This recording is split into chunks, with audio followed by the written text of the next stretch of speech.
Yeah, now they're hot. Hello, everyone, and welcome to Dicing with Death. Today, How are you doing today, Neal? I am great. How are you doing, Dr. Husband? I'm doing well. Chat can't see, but my robe says Mister on it. Yes, it does. It's a typo. It should say Doctor, but I guess they didn't have those. No, not yet. They'll be in high demand one day. Yeah. So, Ryan, I'm gonna go ahead. Neal. Well, I was gonna make a joke about pyramid scheme of academia getting wider at the base, so there will be more demand for the doctor robes in the future. Mm-hmm.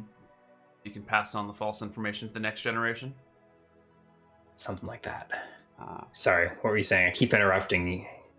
I was. I can't blame it on Zoom anymore. I know. So how's life, buddy? Good. How's the big changes? Big changes. Not a whole lot of changes. I don't know. I talked to you on Wednesday, but about the same. Yeah. Back to reality. Back to dreary Seattle. Honeymoon's over. No more sunshine. No more Camaro. Camaro? Or rental car. Oh. I hear you saw Subaru. some pretty badass whale watching stuff while you were in Hawaii.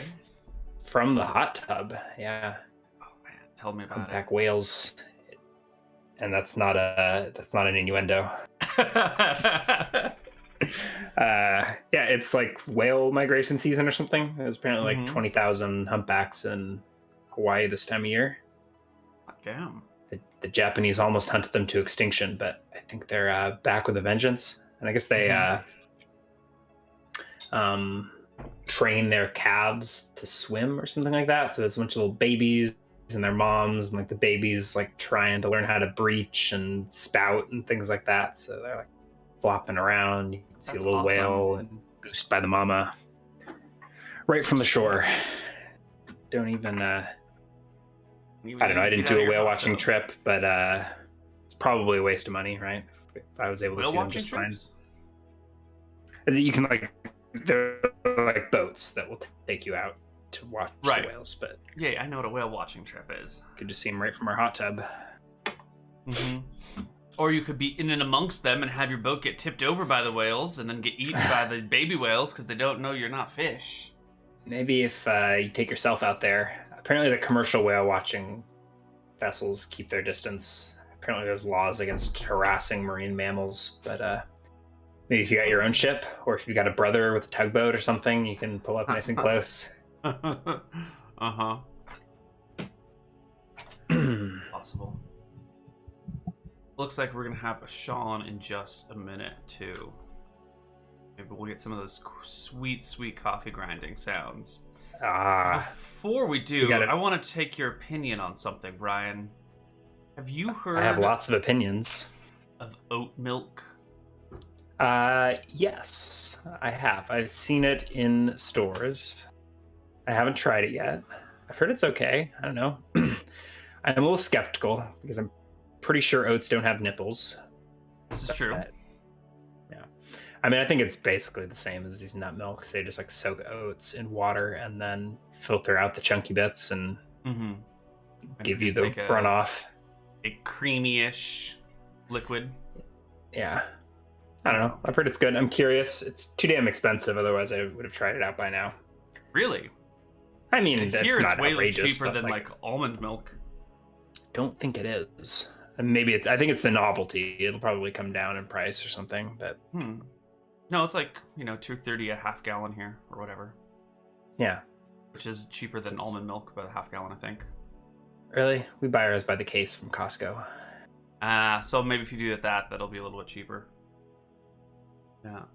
No, Lauren started getting it because I don't know why. And now we have it with our coffee. To be honest, it doesn't I don't taste it. Or it's so subtle and blending in with my coffee that I don't it's like watering down your coffee.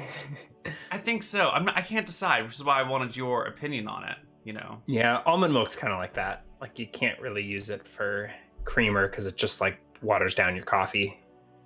Yeah. It turns it kind of beige. You can They do sell like fancy plant-based creamers, but they're super expensive. Yeah, we always do that math, and we always come back to the heavy cream. Well, I don't. I just try to take my coffee black, but Aaron puts cream in it. And we often will try these alternative creamers, but we always come back to the heavy cream because it's actually cheaper than these like fancy nut pods and things. Yeah. You can cut in some coconut oil or coconut cream, like the cans of that stuff to thicken it a little bit. I'm not a big fan of the coconuts, but yeah, I hear you. I too think just whipping cream or heavy cream or half and half or something is typically the way to go. Or take it black in a tiny little cup. Chat can't see me, but I have a tiny cup, and I've got my pinky in the air. Oh shit, we got Sean. Here comes our expert. Hold on, he can't hear us because we're muted in Zoom. Hey, Sean. Oh. So we've muted ourselves in Zoom, and we've joined the audio channel in Discord in an attempt to improve audio quality. Oh, does Discord have better audio quality? In theory. Let's give it a shot. It just enables us to interrupt each other. Apparently Zoom's been changing the audio volume so that I can't talk over Neal.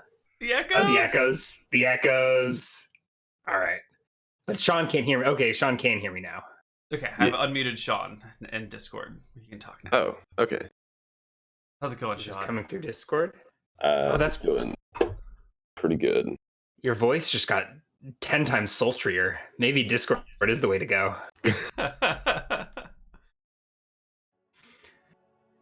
Well, glad to have you, Sean. We needed your expert opinion on coffee and oat nipples and all sorts of topics. Well, I have an opinion on the first. I don't know what the second is.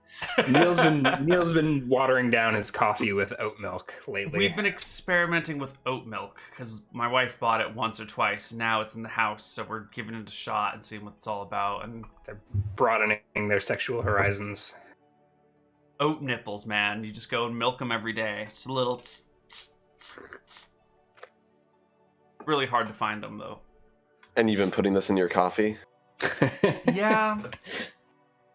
And I'm kind of like, what's the point? I don't think I really even noticed the taste at all. It just like cools my coffee down, but then I could just use water for that. Or just slow down and savor it.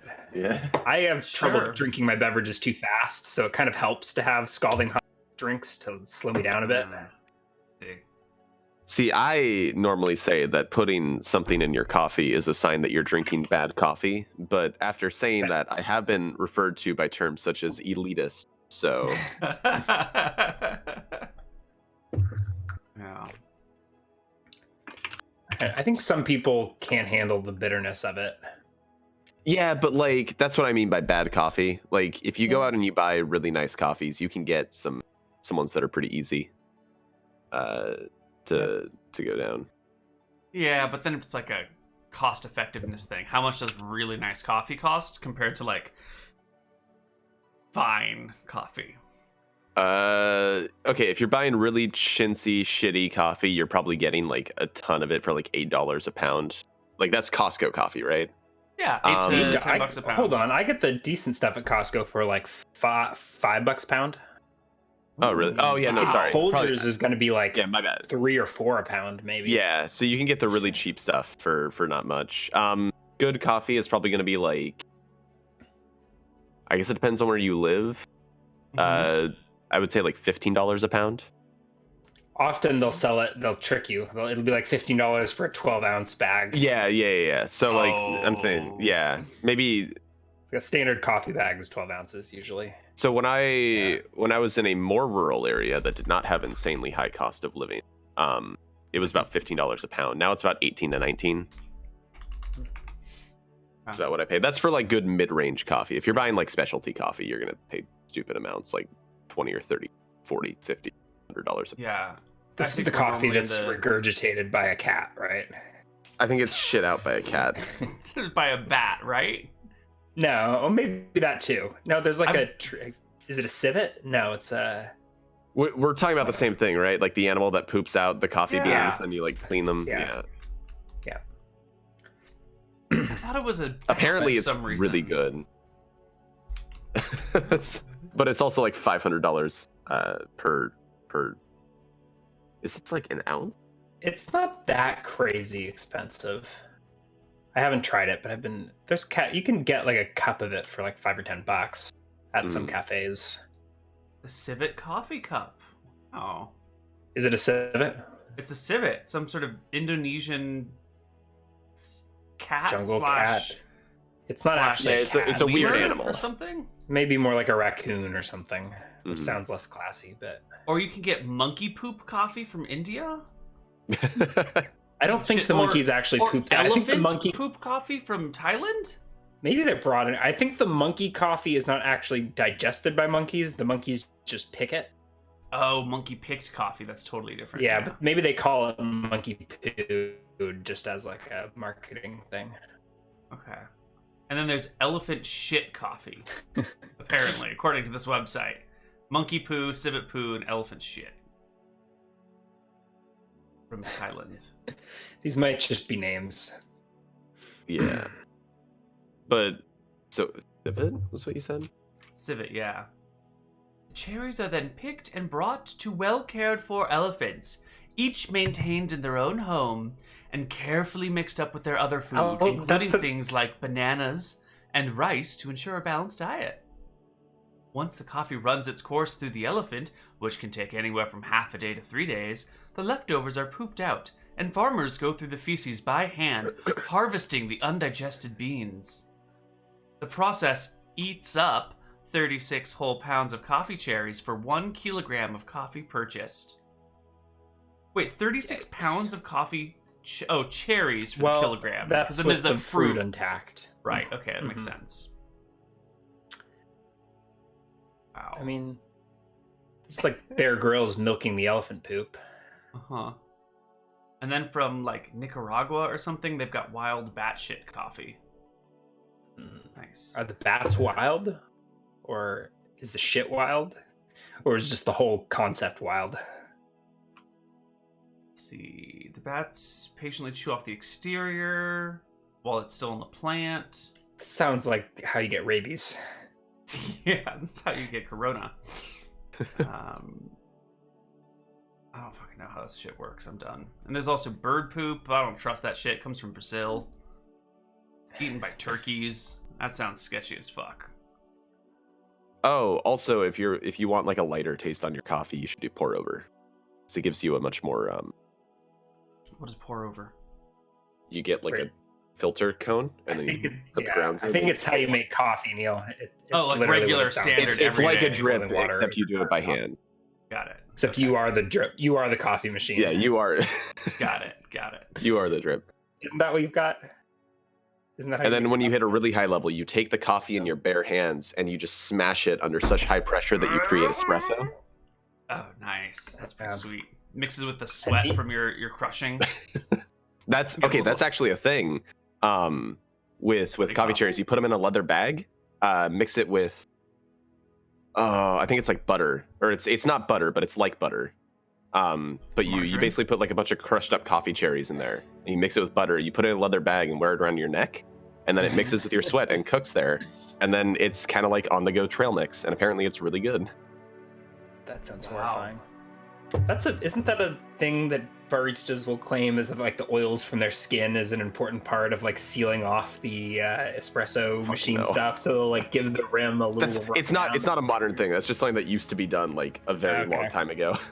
That's like people who say you don't need to clean your grill because it adds flavor to the next thing that you're cooking. You know? Yeah. Lazy people. Chat's asking for coffee type recommendations. Neal, you're missing an opportunity here to like brand and market your own coffee beans. Sell them on the Koibu coffee, fresh from Sean's house. I think he eats the beans. We harvest it from his poo by hand, and then we ship it to you. I don't know how I feel about this. If you subscribe Sean shit coffee beans, they're gonna be great. If you subscribe to the $1,000 Patreon tier, you'll even get exclusive video content of the production process. So I think more important than the actual coffee is like the freshness of it. So recommendations big too, yeah. probably don't even matter. Like if you want good coffee, find a local roaster. Yeah, I mean it's probably a little bit of both. Get it. You can order stuff online, and I guess they can ship it to you fast enough that yeah, it's fine. Yeah. You look for something that's been roasted in like the past month-ish. And then buy whole bean and grind it. Buy whole bean, grind it yourself because that makes it last longer. Preferably with the microphone handy and record it. I don't know. Go to like, you probably have a specialty coffee shop somewhere near you. One of those places where like all the bags list about their flavor profile and all this other fancy hipster bullshit. You want to ignore that and look at the date. Yeah, but if you're in a shop with coffees like that, you're in the right place. Because all of the good coffee shops have weird bullshit marketing bags.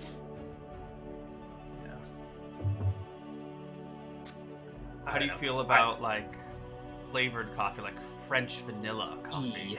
I'm a sucker for new experiences. Like if there's something I haven't tried, I have to just once. I have tried it, and it's so I'm certainly not above it, but no, on a day-to-day basis. But I'll occasionally be like, "Oh wow, blueberry coffee! I have to know," and it's not. No, it's bad. Not good. Yeah. Oh, hey, when in Finland. Oh man, I went to Starbucks at one point because it was really hot out, so I got an iced coffee, and apparently they put syrup in their iced coffee by default now, and you have to request. Say no. Yeah, you have to say like no syrup if you don't want syrup in it. And you got to be careful because I bet if you say no syrup, they may just do like the artificial sweetener instead. Yeah, so that ruined my day in a good $3. Wait, what do you mean? Like what sort of syrup? Like just like corn flavoring syrup? Yeah. Or even just like sweetener, or even just like simple syrup. Yeah. It's just to like sweeten it. And it's like I just wanted iced coffee. It's like 90 degrees out. Yeah. They're usually pretty good, I bet, or like with customer service or satisfaction. I bet if you were like, "This is sweet and I didn't want it sweet, take it back." Yeah, I don't know. I'd already left, and I don't. Yeah. Like every time I walk into a Starbucks, everybody looks like I can see years visibly draining off of their lifespan, and I don't want to make their lives harder than they already are. Very kind of you. Down the street from me, there's a Starbucks across the street from a like a local coffee shop, like locally owned, blah blah blah. Like literally across the street. I can never. You go into the local one because it has like half the traffic. Yeah, I don't understand why there's all these soulless people sitting in the Starbucks. Just I don't know. Free Wi-Fi? I bet there's Wi-Fi at the. Oh yeah. I don't know. Some people, man. Yeah, it's weird. Even in Seattle, there's a bit of Starbucks hate here, but then it's very polarizing. Yeah, I guess we're kind of in that kind of a coffee hipster area too, so we kind of get the worst of it. Are you still Seattle and Portland? Are you still in Pullman or? No, I graduated. I'm done with that. I'm working now. Wow. Oh, yeah. Congratulations. What are you doing? Yeah. Tell us what it's like. You know what? The pay's pretty good. The hours aren't bad, so I'm down with it. Nice. What sort of shit are you doing? It's more the data side, like data analytics and data science, than the programming side, which is not what I was expecting, considering they hired me to be a software engineer. But sure. Can you tell us what it's like to find a job so quickly after you graduate? Well, I applied to one job, and they hired me. So picked the right field. Yeah, that's about what it's like.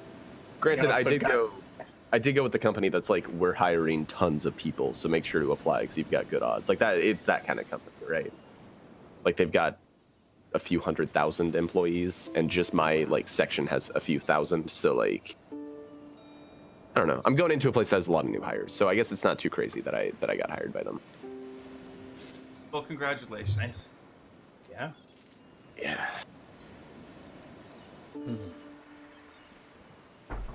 So looks like we're not going to have a Nicholas today. He Maybe might stays not hop available, in for or a bit did he- if I can make some time. Yeah. It's an English Isn't it accent like for you. 8 p.m. on a Sunday over there? Well, apparently he has like this thing called a girlfriend that he wants to It's spend 5 time p.m. with on a Sunday. because It's he's been dinner time. traveling. Yeah. Apparently after He's your been home for like 2 weeks, hasn't he? Or went did he to, go like, a traveling thing in after? France, like right away, back home. So Huh. I think he hasn't really been home for very long. Yeah. And Greg might stop in a wee bit as well. Yeah, Greg said he'd be here pretty late. It's gonna be rough because usually he's here to give us talking points, and now we don't have that. Do we need to get our talking We're points? just from going to be chat? shit talking for the next hour or so. Should we get things from chat? We can get things from chat. Hey, chat, what should we talk about?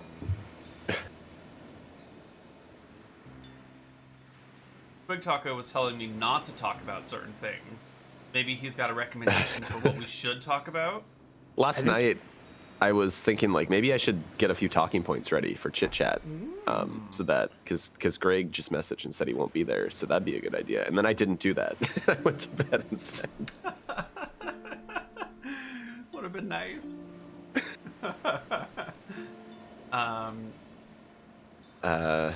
Did I talk to you guys about Velocipaster yet? No, is this a Velociraptor priest or something? Yes, it is a priest who werewolves into a Velociraptor and goes around fighting crime and evil. Is this Chinese... a movie or is this It's a movie? Okay. I thought you were telling a story from your wedding because I remember you did the Jurassic Park theme for your. No. Yeah, they made their officiant dress up in a T-Rex costume. China dinosaur costume. Yeah. No, we're talking about this film that came out recently called Velocipaster. It is Oh boy. so bad. It is so good. Guy gets cursed by an evil Chinese Velociraptor fossil, cuts himself on it, and now sometimes he just turns into a Velociraptor. So did he start off as a priest or did he find God as part of this transformation? No. He was a priest, but then his family was destroyed in a car explosion, unexplainedly.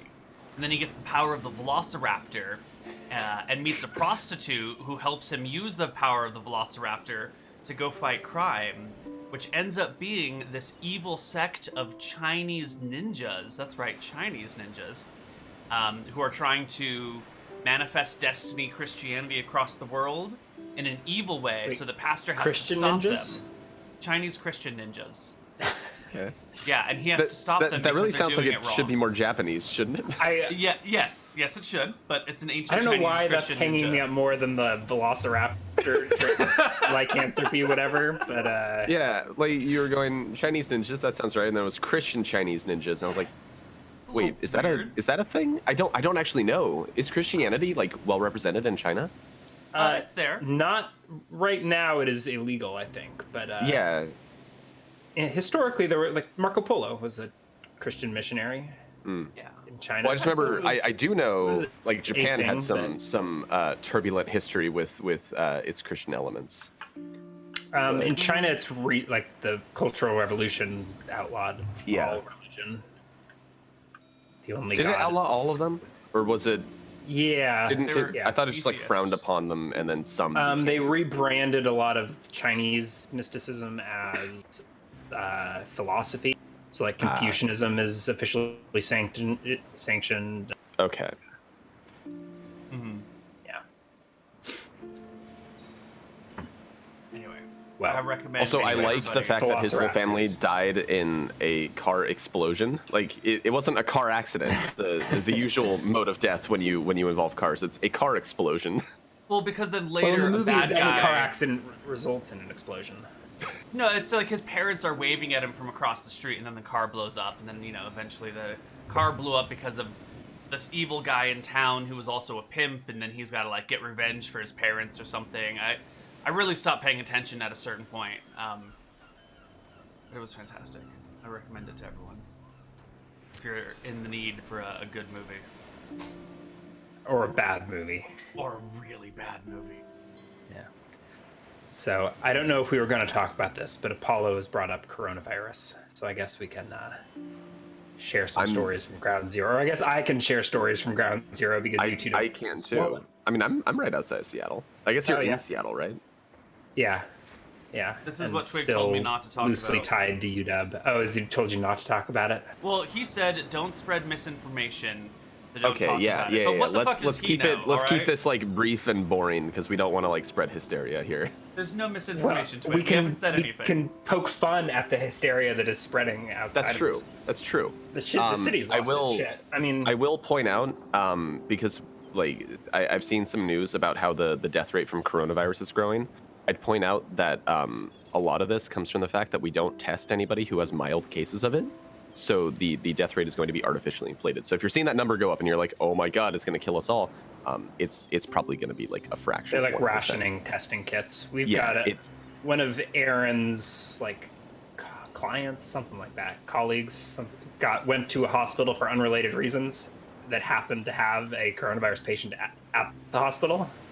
But they don't have enough test kits to actually test her to tell her, oh, you don't have it. So they're just like, all right, you're quarantined you can't leave your house for 14 days. Yeah. We can't afford to test you to let you know that you don't actually have it, that you were in the general vicinity of someone that did. And so it's our response to it is very bad, but the percentage is like, I think it jumped up to something close to 5% for America. It's probably going to be like a fraction of 1% once we like actually have proper testing. And I think there's only been 5,000, or maybe this is Washington State. There have only been like 5,000 tests and like a couple hundred cases. Have we hit 5,000 tests that have been administered? Of those, like less than 500. That happened very briefly then, right? Because we were in like the hundreds up until the day or two ago. We lost Sean, or did we lose me? Oh. No, we lost you. Ryan. Oh. Hello? Ryan? We lost Ryan. But he was aware he was being lost when it happened. Are you back, Ryan? I'm back. I didn't want to run Ethernet cables throughout my house to trip Aaron out, but I may have to. I don't know. My advice is like, wash your hands and avoid large crowds. Do your grocery shopping at night. It's not like pandemic levels of bad. At night. Yeah, there's no one. No. Grocery shopping at night is actually way more easy and pleasant than. I love doing it at night. I used to do all my my Walmart trips when I was in college at like 9 or 10 p.m. at night because it was just fucking empty in this enormous store. It was great. But yeah, just like Scott went out and bought a whole bunch of masks stupidly, and he's then part of the problem. Yeah, he's part of the problem. He's like buying out the supplies, and then he's like, "I'm just gonna go out salsa dancing tonight," you know. And we're like, Scott, if you're worried about spreading of this disease in San Francisco, wear gloves and a mask while he dances. No, but he's like, you need to like you need to limit your exposure, but you also need to like get out and still live your life. So like, I'm gonna like not go into work and not go and do all these things as much, but I'm gonna go out salsa dancing tonight. And I'm like, buddy, Scott, if you're trying to limit your exposure, like the hot sweaty club where you're gonna be dancing with a whole bunch of people all night long, really? Yeah. You're not even gonna take your mask? What the fuck? I see a lot of the like don't touch your face stuff. Basically everybody does it. So like just wash your hands first. Like if you've been out in a crowd, wash your hands before you touch your face. Like I don't know. Don't So don't go salsa dancing. And don't go on a cruise ship. Oh man. Don't go to an old folks home. Yeah, that's don't where visit your grand anymore. That's where like half of the cases have been. One thing that I find very funny is so like airline travel has plummeted, right? Because nobody's flying on planes anymore. But in Europe, you I think it's specifically in the EU, you need to fly a specific number of flights. Otherwise, you risk losing your like slot to a competitor. So airlines have just been flying fleets of empty planes to keep their travel rates up and just burning tons and tons of fuel to keep their flight rates up because they don't want to lose their slots. That shit's fucked up, yo. It's great. There's like $200 flights to Hawaii right now. We were tempted to do a second. You know, if you are young and healthy, now might be a great time to travel. Yeah. Just take that into consideration. There was the city's basically shutting down. There was like one Amazon worker that contracted it, and so now Amazon, Microsoft are all encouraging their employees to work remote. It's like downtown I'm working Seattle's remotely right now. Town. no traffic. Remotely. It's pretty great. It's that's honestly the biggest thing I'm worried about when this ends is like when I was still going to work, it was so quick. It took me there was basically no traffic. It was like 20 minutes faster getting into work. It was great. I just this might be, I mean, maybe this will make the companies realize that they don't actually need their employees in the office, and a lot of these people can just switch to more remote work. Well, that'd be sweet. yeah, I think there are certain things that we haven't really found a good remote solution for. And then a lot of businesses are managed by older people who are stuck in that mentality of you come into the office and wear a shirt and tie every day. But for those that can, I think telecommute is a legit way. Yeah. UW is like making all of its classes remote starting next week, 1 week before finals. I will say the biggest see how concern, that mess works out. The biggest concern I have is for people who can't work remote and don't have like salaried income. Those are the people that I'm most worried for. Like, because I see all this advice like if you can stay home, do it. But there's so many people out there who can't afford to do that, man. Like, yeah. There was a guy in, was it Texas recently, who violated, like he was recommended by the CDC to quarantine himself for 14 days and he didn't do it, and it made the news. And some people were angry at him. It's like, well, did he have to pay his fucking bills? Like, if companies aren't giving you sick leave, then you gotta go work. Yeah. It's fucked up, yo. Yeah. We went to Costco last weekend and it was a madhouse. So this was like before a lot of the companies had switched to remote work and stuff, but people were still like prepping. So it was, and Costco didn't actually run out of that much stuff, but if you go to most grocery stores right now, it's kind of hilarious. Like the cleaning products aisle, there's just like empty shelves. For some reason, toilet paper is like in short supply. So I think the reason for that is, like realistically, if you wanted to like avoid, like if you have an older person in the house and you want to avoid getting sick, so you don't want to spread it to them, your best bet would probably be to buy a few weeks worth of like canned food and toilet paper and then just not leave the house. Yeah. We were laughing about this, and then we realized we only have like 3 rolls of toilet paper in our house right now. We've got a meat locker with enough like food to last a year, but on the other end, we may be. You got to ration the toilet paper. Yeah, I don't know. So the way I hear it is the Australians are the one who started this toilet paper rush nonsense, and it's because people were worried about the supply chain being interrupted. And so they started buying shit that they thought might come from overseas. But apparently they make all their own toilet paper in the country anyway. But once one person starts like taking a run on the toilet paper, everyone else is like, shit, it's all gonna be out. I better get it now. And now they're just not so insane buying it all up. Yeah. I saw a picture of like an ad at like a jewelry store, and it was like a single roll of toilet paper, $3,999, comes with a free 1-carat diamond ring.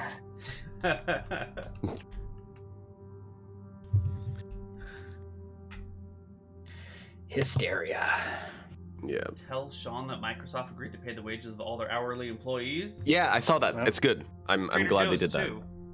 Given paid time off for all employees. Good on you, Microsoft. So I did read a story about a guy, he might even have had health insurance, that thought he was exposed and so voluntarily went in to get tested, and the hospital sent him a bill for like $3,000 to like for his like coronavirus test. That's a little bit. This may be one of those. That might be a myth, judging by Neal's facial expression. I saw a very similar story in our local newspaper, and it was like saying something like, you might get tested and still end up with hospital bills. And the very first sentence is like, this couple went in to get tested and they ended up with a bill of $4,000. But then if you like try and read a little bit more and read between the lines, it was clearly like she didn't go in until she was super sick. So they had a bed for her in the emergency room. And so like she got tested for free, but she was still like in the emergency room and ended up with emergency room bills. And even though she didn't end up having it, she had like, $4,000 or $5,000 bill just from like, the hospital. So it's less about coronavirus testing being expensive and more about our desperate need to switch to Medicare for all. just, go if you have any sort of hospitalization or emergency room access, you're just wrecked. The bills get stupid really fast. But if you're healthy and you don't use any other things other than the testing, it's supposed to be free now. I don't know. What I have seen a lot of is people going to the hospital to get tested because they have symptoms consistent with it and getting turned away because they're too mild of a case and they have to ration out the testing kits. Mm-hmm. Yeah. Well, supposedly there are more test kits coming out soon. So. Yep. Yeah, of course. They're probably manufacturing it quite quickly. But yeah, let's move on so that we don't start spreading conspiracy theories inadvertently. Sure. I think we've done enough. People really come here for their news or for their conspiracies? Yeah, but like even just for entertainment purposes only can have some negative effects. I'd rather. We could change this to last month this morning, and we could just do a recap of all the news from last month. Be great. I feel like there's another show with a very similar name, but I can't quite put my finger on it. I bet they suck. I bet it's not good at all. Probably run by some. I bet they couldn't match our production value. Yeah. Okay, take a look at that. I put it in the super cool kid club.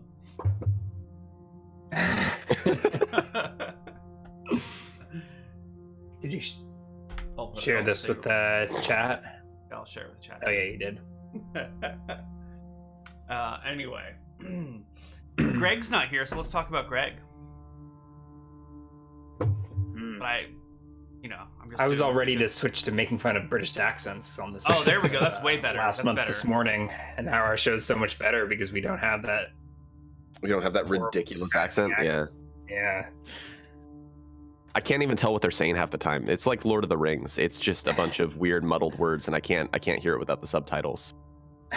Might as well be Ellen. I met with Nick a whole bunch at Ryan's wedding, and hell, man, sometimes he would just turn to you and say something so ordinary, and I'm like, what?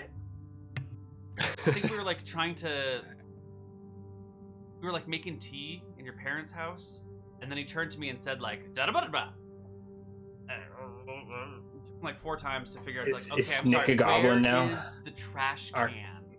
Instead of just Arky like... Barky. Oh, yeah, because he probably said something like, where's the bin or something? Yeah, and you were like, rubbish. He was like, some other slang term, and then bin. And it just sounded like a string of nonsense. Also, have you guys watched British game shows? Because they're the weirdest fucking thing ever. It's like... Yeah. It's like they're talk shows with a mild game element. And like, they'll do the game for a few seconds, and then they'll go back to comedians making jokes. And I sit there very confused, like, is somebody trying to win? Is there an objective to this? Well, it's usually not. It's like American game shows, they rustle up some poor people and make them fight for. Oh yeah, no, our game shows are also very bad. So that they can afford their coronavirus testing. Yeah, our only acceptable game show is Jeopardy. Jeopardy's great. But British game shows, it's more an excuse to get these celebrities to say funny things. So the game is not really well thought out. Right, it's just like a panel of comedians and actors and whatever. That's weird. Shooting the shit. I mean, it's kind of the equivalent of our late night talk shows, right? So instead of late night, they have whatever. Yeah. There was a British show on Netflix called The World's Most Extraordinary Homes, which has got some like British architect and some like random British actress I've never heard of, expecting all of these like interesting architecture houses, and it's pretty hilarious because the woman is just like fucking over the top over everything. She's like pulling open cabinets and doors and making ridiculous statements like, sometimes behind doors there's entire rooms, and just like checking out these like bizarro houses everywhere. I can't recommend it as a good show, but as something that's completely stupid, kind of amusing. You know, I will give credit to the Great British Bake Off. That was, I watched a little bit of that. It's very nice. It's what I wish Chopped would be. Yeah. Chopped is, I don't know. It's so wholesome. right? Yeah, that's what I mean. Compared It's to like, I wish American Chopped cooking was, shows, less edgy and less over the top, and just everyone's a little bit so more like. supportive. Even the Everyone's judges really nice to each other, and like. Great job. Yeah, no, it's like that's what I want out of Chopped, essentially. Like, I wish Chopped was basically just the American version of the Great British Bake Off.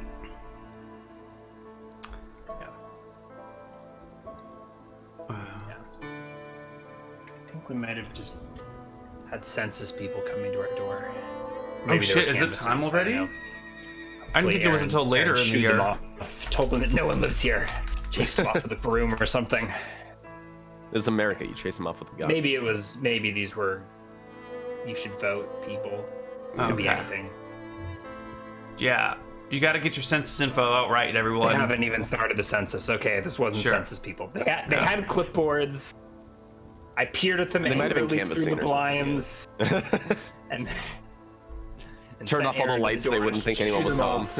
It's the new Jehovah's Witness technique. They show up with clipboards, so you think they're census people, so you start talking to them, and that's when they hand you the plate of cookies. And these cookies are laced with fossils, so you catch velocicanthropy. Well, yeah. And find God. That was a technique that they used on me once upon a time. I was at my parents' house. Cookies? Well, no, it was some dude shows up, maybe they were Mormons, like, in the matching suits or matching ties and everything, and they handed me like a plate of cookies, just a paper plate with some stuff over it. A stranger knocks on your door and offers you food. Yes, offers you a plate of cookies and just like, hi, here you go. No. Well, I had one, but it was terrible. But when you go to reach for the plate of cookies, street all day. Yeah, but they were like vegan cookies or something. They're like made so that anyone can eat them, so they're just terrible. But you go to reach for the paper plate of cookies, and underneath it is a DVD, which they're like slipping to you subtly, and then they walk away, and you look at it, and it's like DVD on how the golden discs of blah blah blah saved my life or whatever. My experience with people trying to slip like CDs or DVDs to me was like, I had somebody, I was just walking down the street and they like literally put their new album in my hands.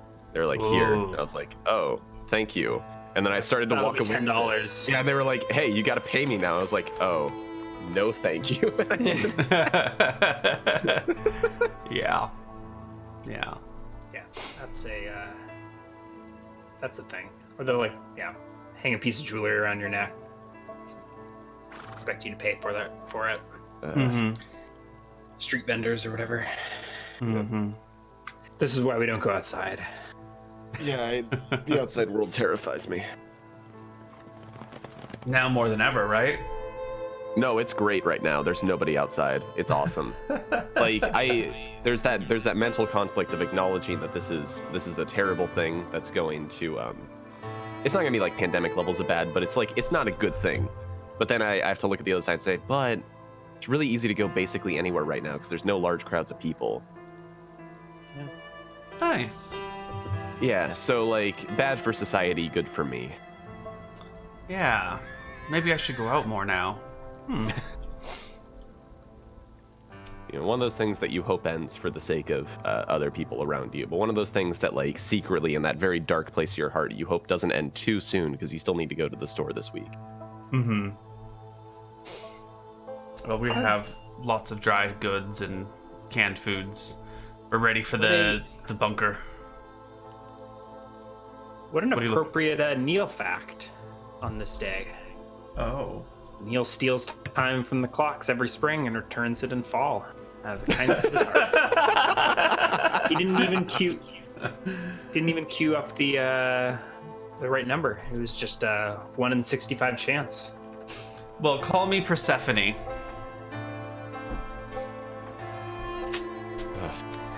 Have either of you guys played Diablo 2? Yes. How young do you think we are? I don't know. I've been playing Diablo 2 since before half the people in chat were born. Okay, but like if you go back to like the very old days of like EverQuest of a like MMO gamers a certain age, like I remember EverQuest, but at its peak EverQuest had what, like 450,000 concurrent players? So it was like yeah, but there weren't as many people playing video games back in the day of Diablo 2. Right. There weren't as many people. Yeah, I mean the population hasn't changed that much. I don't think it's a population spread thing. I think it's just. I just think it's a nerd Fair thing. enough. Video gaming wasn't cool back then. Yeah. We had to hide our Diablo shame. Yeah, I never got into 2, but I've had it for like 10 years. So I started playing it recently, and I'm most of the way through. It's great. It's awesome. Yeah. Yeah. I always liked one more. It's worth a play. It's worth a playthrough. And better. It's probably more worth a playthrough than 1 because it's actually got more of a storyline and. Yeah, I have played 1 before, and 1 is a little. It seemed more about the multiplayer, at least in my recollection. Like there wasn't a whole lot of story. There's not much to it. You just kind of dive deeper and deeper down into the dungeon until eventually you fight Kaiju and you win. Kaiju? Yeah, I liked that. What's Kaiju? Kaiju's a large monster. Yeah. Okay. Yeah. Wasn't Diablo the boss of that game? Yeah, that's the joke. All right. Yeah. Kaiju is Godzilla reference or something? Yeah. Godzilla is a kaiju. So is Mothra and all the others. And so is Satan. And King Ghidorah. But yeah, no, I've been enjoying a lot of Diablo 2. I'm having a good time. I'm playing the Valkyrie, and it's very 90s fantasy in that you can be wearing full plate from the belt up, but no matter what you do, below the belt, it's loincloth and thunder thighs the entire game, and it's the barbarian. No, it's the Amazon. Oh yeah, it's got to show off those legs. Yep. It's very 90s fantasy, and it's very, very great.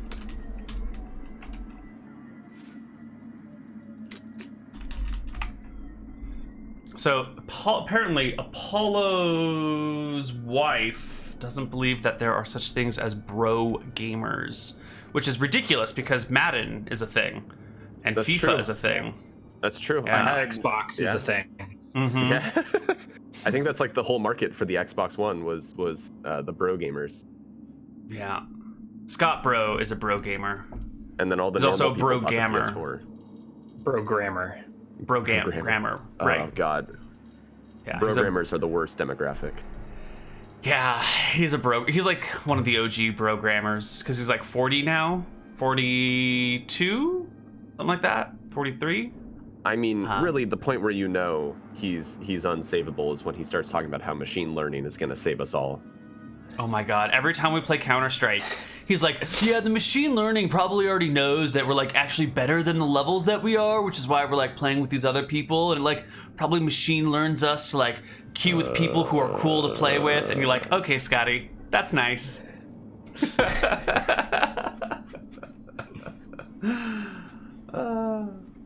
Oh my god.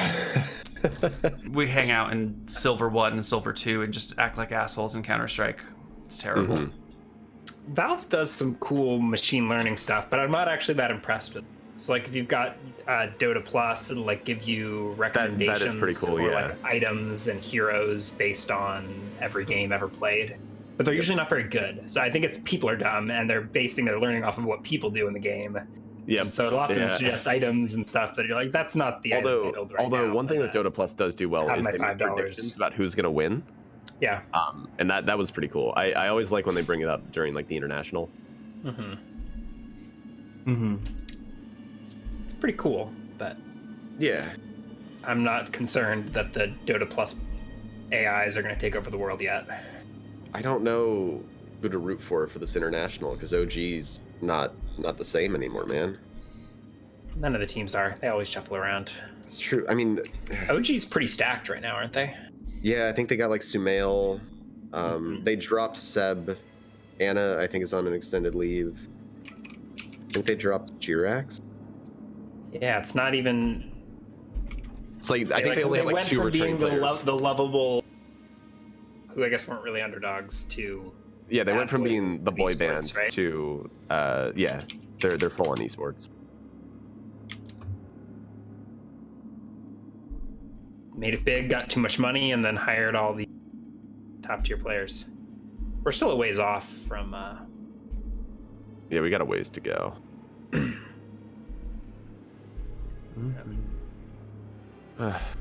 Chat, you got to save us. You got to give us a Greg level talking point because we're very bad at this. We're so bad. We need Greg. Greg, stop going to work. Is he at work? Oh, it is tax season, isn't it? Yeah. That's approaching. Yeah.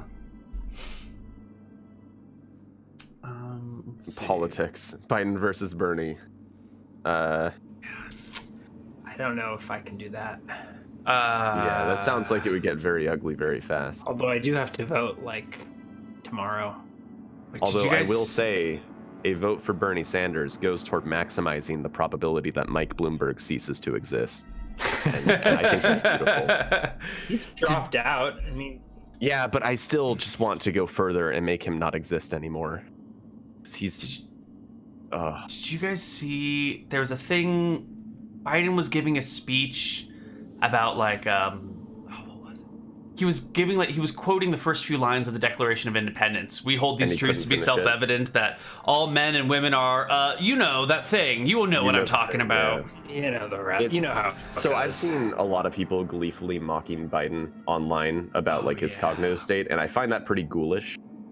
But on the other hand, it is something that it is very something relevant, that though. Concerns me. Yeah, I am worried about that. Yeah, if he were just a regular grandpa, it would be cruel and mean. But if he's gonna be like POTUS, he's younger than Bernie. Mm-hmm. Yeah, I mean but it doesn't show. Yeah. No, doesn't. I mean, is he losing it? We've got older and older Bernie's got a heart condition, and most of the people in the field are either over 60 or they're Pete Buttigieg, and they're just a vessel waiting to be filled with the energy of whatever crowd they're talking to at any given moment. Oh god, we're all fucked. So, is Biden losing his mind? Is he just over it? Has he stopped caring? Is that lack of attention? Empathize with someone who sometimes forgets words, right? I forget words all the fucking time, and I don't think it's necessarily tangents. Yeah, maybe he's channeling Donald Trump in his own little way. And this is where I'm talking about his hairy legs just to fill airspace and hoping his charisma will carry him through. And it's one of those things where I don't think we should be diagnosing the guy over the internet. But it is one of those things where I'd really appreciate if he could get an evaluation and release the records of that. Cause he's in the greatest health ever. He's going to be the most fit president you've ever seen. It's going to be fine. He's going to be totally healthy.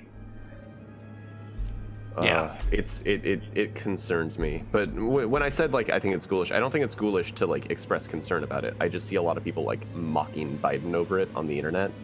There was that meme that I'm Joe Biden and I forgot this message, and it's this isn't okay. This isn't okay. I haven't heard that one before. I love it. Maybe I'm just an asshole, but I am 100% on board with this. It's kind of funny. Yeah, but it's not. I don't know. It's support me. Text Joe to 30334. Remember that from the debates where it's just he was supposed to it was supposed to be a number that you could text or something, and he just did not get it. Oh man, just the random. Yeah, we'll see. It's probably one of my bigger concerns. I don't know what the fuck ever. I mean, I voted for Sanders, but honestly, I don't think a Biden presidency is going to destroy this country. So whatever. No, fuck it. Yeah, I am fine with either of them. Actually, I'd be fine with a cinder block. We could just leave it on the Oval Office to weigh down the papers for 4 years. I would be fine with abolishing the office of the presidency. I'm not okay with that. We need a foreign policy leader, right? You need someone to take point on foreign policy. But how much better is it? Elect an AI to.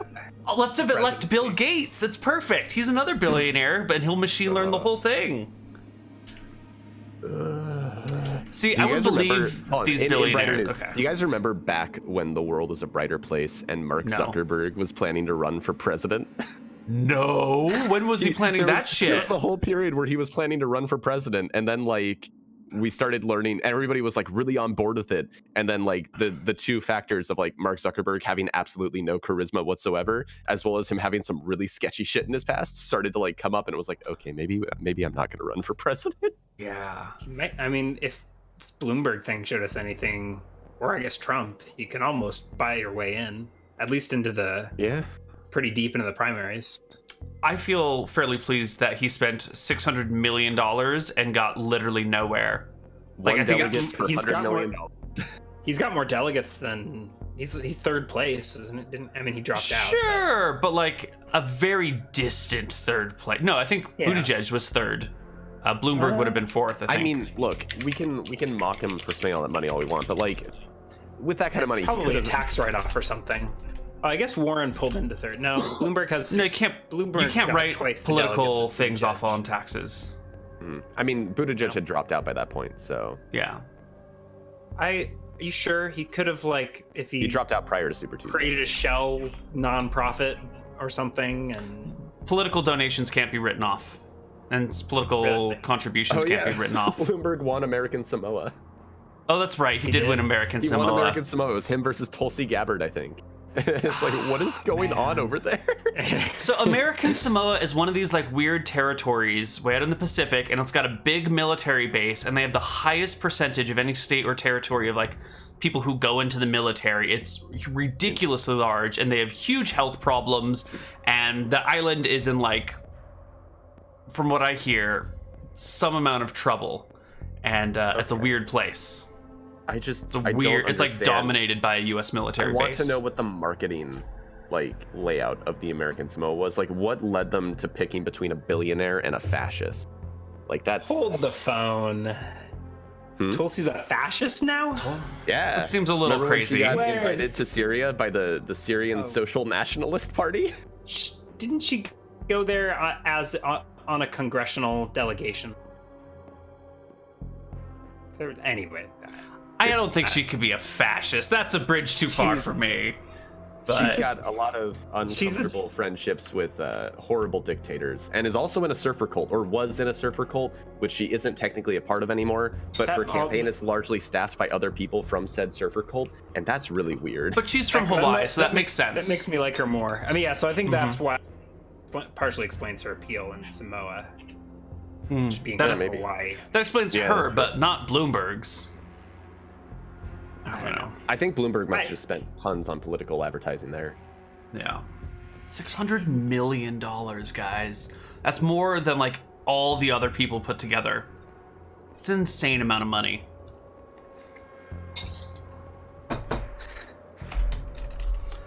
Anyway. There was something I was going to pipe in with, and I can't remember. No, that's it. That's it. Steyer was 200 million. Let's get out of politics. This is a dangerous road to go down. After you've besmirched the reputation of Miss my Gabbard. girl Tulsi. Is that your Ryan spent 5 days in Hawaii and all of a sudden head over heels for Tulsi? I was rather fond of her positions. I've spent less time trolling the conspiracy theories of her past and more just listen to what she was saying. Maybe that's my mistake. I'm bothered by her Doesn't matter. Islamophobia and her alignment with Hindu nationalists. And she claims, like, she's always kind of ran as being the anti-war candidate, but she's not anti-war. She wants to step up the drone program further. She's just anti-American soldiers dying in our wars, which isn't a bold or brave position to take as far as I'm concerned. She's pretty anti-interventionalist. Her platform positions bother me less than the fact that when she's very clearly has absolutely no shot, she's continuing to try and fight and make a splash. And there's something... Yeah, I'm not sure what that's about. There's something that feels very sort of petty about it. Like, that's not the temperament of someone that I would want to run, to be clearly just, like, floundering and trying to make a noise. And it just... I don't know that she's... Did you see, like... when Hillary Clinton made a subtle dig at Tulsi, and Tulsi posted like the Hillary Clinton is the mother of the deep state response. Yeah, she has been biting at Hillary a lot, which seems really fruitless to me. Seems like, from my perspective, I thought Clinton sort of started it. Clinton was sort of calling her out, and yeah, no, she did. It was just Tulsi's response was a little bit insane. I feel like she gets baited too easily. Isn't Tulsi currently suing Hillary Clinton for? Oh my God, libel or really? something I know like that? she started a lawsuit, Yeah. which I know got dismissed yesterday because Did it it get was dismissed? frivolous. Well, Clinton I think she called her started more than one. Clinton called her like a Russian asset. A or Russian something like agent, that, yeah, which is Yeah. fucking Russian ridiculous to begin with. right? Yeah. To call Mhm. a current member of Congress. Well, I don't a think she member went of so our far as to military. call her a Russian agent so much as like this person is a useful idiot for the Russians. I don't know. I don't remember. I don't remember I do know. I can't remember if it was Tulsi's. Like, there's so many like politicians who are making frivolous free speech or lawsuits that are like fundamentally unconstitutional because of First Amendment protections. Apparently, the lawsuit got dismissed, but Yeah, and then there's we'll see. oh my that God, just- there's so many. It doesn't Devin- feel like presidential behavior to start suing other former candidates over libel and to be like dragging Is like it Yeah, presidential behavior to call? I mean, why is Clinton even involved? she has lost all relevancy. Yeah, I don't know why Yeah. she's even trying to insert herself anywhere. That Remember when she neither of was those saying she people are might doing run very in well for us 2023? right now. You know, yeah. I would think it's prefer kind my of- candidates so do to you work on uniting people and like kind of moving the ball forward rather than fighting for their own petty egos. You know, I think so. You were saying it's weird that she's still in the race at this point. Mhm. I feel like it's strange that it's the norm to drop out when you feel like you're irrelevant rather Well- than waiting for like the end of the primary Yeah, process. so I think the Why reason doesn't that that's everyone a- just stay in till the end. I mean, maybe you stop spending Because money it's on ads. expensive. Like why? Well, But why resign? Why One- not just like, one of the biggest reasons for this is because it can really fuck up the results and create a situation where we vote by plurality rather than majority. Because here in America, we don't do tiered voting where you vote for like your order of That'd be preference nice. of candidates, which would be, it would fix so many problems about our voting system, which is why we're never going to do it. But like right now, if you vote for a candidate and they aren't viable, your vote is essentially thrown into the fire. First past So the if post you are is a candidate archaic. who is not doing well, you're better off dropping out because if you keep running, you towing risk the DNC creating. line and Well, the Always alternative is you work risk for creating a Biden. plurality where Biden. nobody's happy. Yeah, And I that's- think isn't- ranked did choice Warren voting is finally- preferable. did Warren Warren finally dropped drop out. out? She did, didn't she? But for a I don't while, think she was sh- saying she was going to stick in it till the end and try and snatch the vote from whoever won, because she was banking on there being this issue where no one wins outright, and then the convention just descends into chaos, and they have to Right. go through like a second round of voting. She's reversed that, I guess, and dropped out. But Yeah. Yeah. She was on SNL last night as a guest Warren host. was? Well, Elizabeth Warren Warren. was? Yeah. Oh God, oh wow. I had my sounds- complaints. I haven't seen this. It sounds like it would be pretty cringy to watch. But She was at least just in Yeah. the cold open. It wasn't that bad. Okay. For like Yeah. a politician making an like- appearance on SNL, it was rather mild. even as Okay. as I remember she did like an Instagram video of her like trying to look relatable, and she was like streaming from inside her house, and she's like, "Before I start, I'm gonna go get me a beer," and it was a very painful experience to sit through. God, did you and see the she was doing Bloomberg that relatable? trying to make that dance thing work for a while, right? Like, and she would do it at like every rally. She had Yeah. this like really like with the first time it, like it looks like she's doing a really cringy impromptu dance, but by the time she's doing it at every rally, it's like, wow, she's practiced this. She's run this by her staff, and they said, yeah, those moves look good. I question the staffing she had, because like I had my misgivings with the Warren campaign. I don't think she's like the spawn of hell like I've seen some people treating her as online. She would have been my second pick if she had had more support. Like Yeah, she I'm was quite probably my happy with second most Warren. preferred candidate. But like there were some weird decisions that were made by her campaign, and I really question. Yeah, and she backed some questionable policies. Yeah. With the intention, I think, of getting younger voters, and yeah. Yeah, and I think part of the reason she had so little support was that she was like a compromise candidate between Sanders and establishment policies.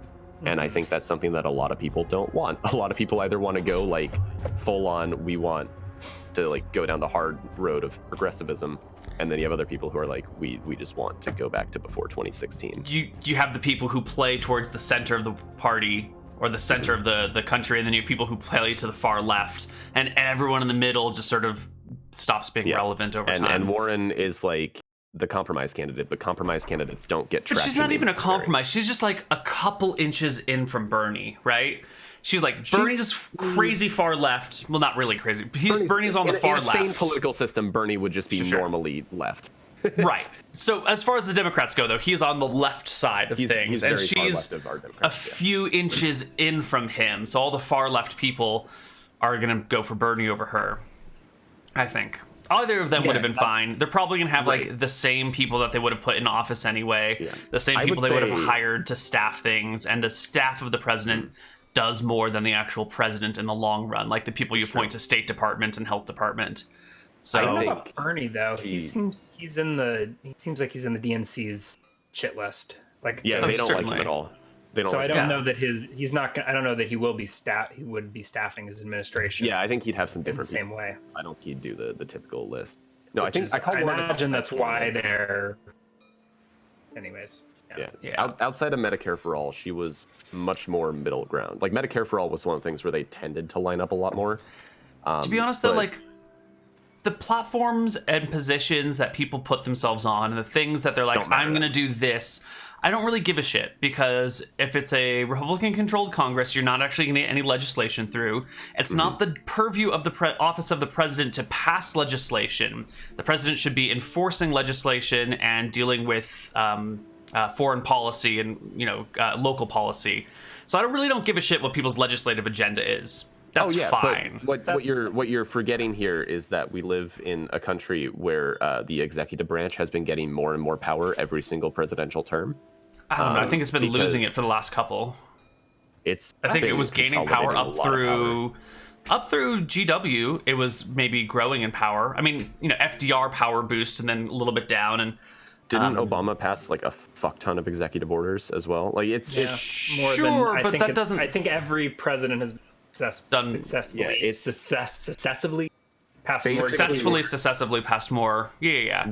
And the way that people vote for presidents, it seems like our sort of national dialogue is about voting this person in who has extreme amounts of power every 4 years. And I think bad. I think the presidents should step back from trying to pass legislation as much and work more on staffing and policy, which is what I want them to do. To the fact that we can't get people to care more about more than one race every 4 years, which is a very big concern. Yeah, but that's why I really don't, Bernie or Warren. That's how it should be, but it's. That's how I desire it to be. You're talking about what the presidential office should be, but that's not what it is. But also, they can try and get things done by executive order, but their big legislative agendas can't be passed without Congress. So what they say they want to do doesn't really matter so much to me. It's the sort of people that they reveal themselves as, because the people that they put into sub-offices, the judges they appoint, the officials that they appoint, are going to be the actual strength of their power when they come into office. So, it's like, are you going to put a Sondland as your ambassador, or are you going to put someone that's actually qualified as your ambassador? And that's where the real power of that office comes into play.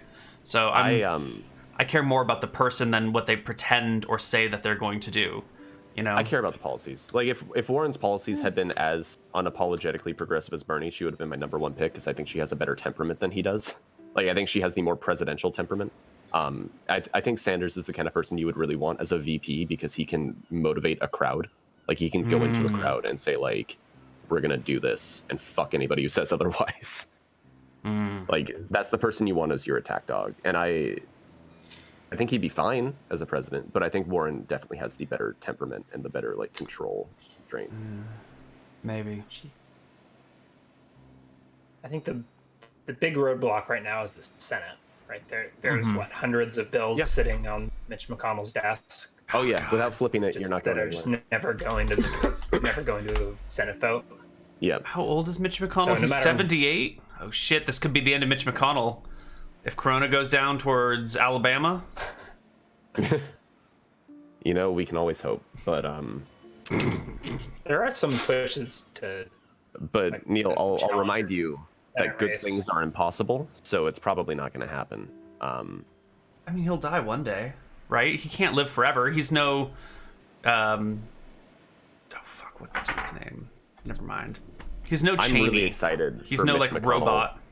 I'm really excited for when Mitch McConnell eventually dies, for the media to start talking about him in the most positive of light and refuse to make any criticism of him, because apparently we have to revere all dead people always. Yeah. Well. Wow. Let's move on. Let's try and move on. Yeah, let's do this. We needed circled back. Greg to keep us on task. We've talked about all these off-limits topics, politics, and without Greg, pandemics. we're just the worst. Yeah, we Just the are. We are worst. terrible people. Yeah. All right. We're awful enough to be politicians. Holy shit. Sean 2032? You'll be old enough to run then? Yes, I will be. Sweet. I Sean can be the new Pete 2032. Buttigieg. Nice. Let's see. What Ryan else? and Sean's favorite D&D modules and editions. Homebrew all the way. I know that we played many modules. I haven't really played many modules. I really want to play, what's it called? Is it Palace of the Silver Princess? Yeah. So there was an original printing of this that got taken off of store shelves because it was too much. Like it What was is it called? I think it's called Palace of the Silver Princess. Yeah, I think it was like the orange module or something was the one that was taken off of store shelves because it was too a little too much. There was like some Satanism here, some BDSM there, and it just got pulled from store shelves because it was a little bit too quality D&D campaign. Yeah, no, it was like because this came out during like peak Satanic Panic era for D&D, so it wound up getting pulled because it was making people worried. But apparently, it was really cool. So I want to play that module, but I haven't played it yet. Have we figured out what did you something of this Silver Princess? Here, I got the Wikipedia for you. Palace of the Silver Princess. Is the Silver Princess in chains? This is D&D basic. Yeah. As far as edition goes, I'd probably just say second edition. It's got so many warts and problems, but everything after second edition is too high fantasy for me. And one It's not the high fantasy. It's like the super. It's like superhero high fantasy. Yeah, that's what I mean. Like it gets to the point where everybody's farting magic all the time, and it's a little hard to take it seriously. Yeah. And then prior to 2E, it's very all over the place. I don't know. There's good D&D before it, but 2E hit a good balance for me. It's got a lot of neat stuff in it. I like it, even though I have to fuck around with a lot of things to make it work. I feel like 5E has a really good backbone to it that by default came with too much fluff. I'm still waiting to see a really well done, stripped down version of 5E. What really gets me for 5E is how integral your stats are to everything that you do. And so that you by the time you're a level 15 fighter, you're gonna have 23, 24 strength, and there's no way to make a good level 15 or whatever fighter without having just absurd stats. It makes the stats feel less like absolute. Less like, well, you've got, the population has a distribution like this, and you could be a great hero even if you have sort of average stats because you're well skilled. In 5th edition, you need, like, if you're designing a monster and you want it to be able to attack things well, you just have to give it a fuck ton of any given stat in order for it to have the mechanical bonuses that you want. And it feels really cheap. It feels really lame to be like, yeah, every rogue by the time they're level 15 is 22 dex, and every fighter has 22 strength, and every wizard has 22 int. And it's like, okay, the stats are no longer like an interesting take on who you are as a character. It's more just like, I'm powering up my intelligence, and it feels like you're taking away the stat from a character element and just being like, here's my power level in this area. It feels dumb, and the more I play 5e, the more I grow to hate it. And the stats, they don't give you they don't give character to your character. They don't have personality to your character. Kind of need them. Mm-hmm. And on the flip side, you can't play characters with weak stats. I've had a lot of bummer 5e characters where I get excited making the character, and then when it comes to play, because we roll stats down the line or we roll for stats, Mm-hmm. and then it comes to play and the character just can't keep up, and it just feels lackluster, and it's frustrating in combat to just be underpowered. It's also frustrating when your like 18 strength fighter tries to arm wrestle the 3 strength rogue, but the difference of the die roll is only a modifier of 8. You know, this fighter rolls d20 plus 4, the rogue rolls d20 minus 4, and then the 3 strength rogue this is a GM issue him. more than anything, where like as the GM used to be like, yeah, no, the fighter's gonna beat you in an arm wrestling contest. Like it's you're not. But you know, like fine, then like the 3 strength fighter tries to tackle the 18 strength dragon or whatever, you know, making a grapple or an athletics check to push the dragon. 5e does prevent that with the you can only grapple within one size category. I'd probably take it even further if I were running and say you can only tackle within your size category. Yeah, but a lot of dragons are only size large, you know? These are also things that do happen in like 2nd edition though. Certainly, but in 2nd edition the problem, while it definitely exists, is not so extreme, because there's about twice as much weight on the it's 15 points of difference between 3 and 18 in 2nd edition, but only 8 points of difference in 5th edition, so it makes it quite likely, you know. It bums me out, man. It bums me out. I would say that if you're looking for a sort of stripped down 5e, take a look at 5 Torches Deep. It's okay. It's got some problems, like the fact that they don't really comprehensively cover their own rules in the book. Like it has proficient checks and proficient abilities, but when you're supposed to use one or the other, fuck if I know. But it's basically meant to be an OSR style game for people who are familiar with the mechanics of 5e, and it works pretty well. It's very lightweight. It's very easy to play. I haven't looked into that in detail. I feel like a lot of these OSR games are not well designed for long-term campaigns. They're like streamlined for like a one-shot or for a dungeon crawl, but they seem pretty limited for deep character development or for long-term campaigns. Just by the way they simplify the gear system, the way they simplify character choices. They're not really made for But my question to that becomes like, how much choice do you really have in, say, 2nd edition? Like, occasionally you pick a new skill or you get a new weapon proficiency, and that's about it. Yeah. The character development. You're saying the character development is all outside of what's on your sheet. I think 2e has more to do, but there's less choice than I think a lot of people believe. I think it's, you make your character in 2e, and then you make a couple more decisions when you level up. Yeah. And that's about it. I do feel like there's a lot more flexibility in the way 2e is designed, especially for like house ruling and stuff. Like you've got all these like proficiency slots and stuff that you can justify subbing in whatever you and the GM can talk about. 2e's nice and loose. It gives you an opportunity to improvise and add things in and make your own stuff up, because it's such a kind of a loose, flexible system to begin with, where 5e is like really tightly defined. And if you're like, hey, let's add in this thing, it sort of like makes the entire game unstable. This is actually one of the things I really like about 5 Torches Deep, is how loose it is. So like, for example, there's no skills list in this one, which is one of the things it's a long conversation. Yeah. I don't know why it exists in 5e. It's super dumb. But so for example, in 5 Torches Deep, there's a skill you can get if you're, I think, a warlock, or maybe it's a sorcerer, that's called chaos magic. And it's basically just, you have a bonus on any check relating to chaos magic. If it has to do with chaos magic, you get your bonus to it because you know all about chaos magic.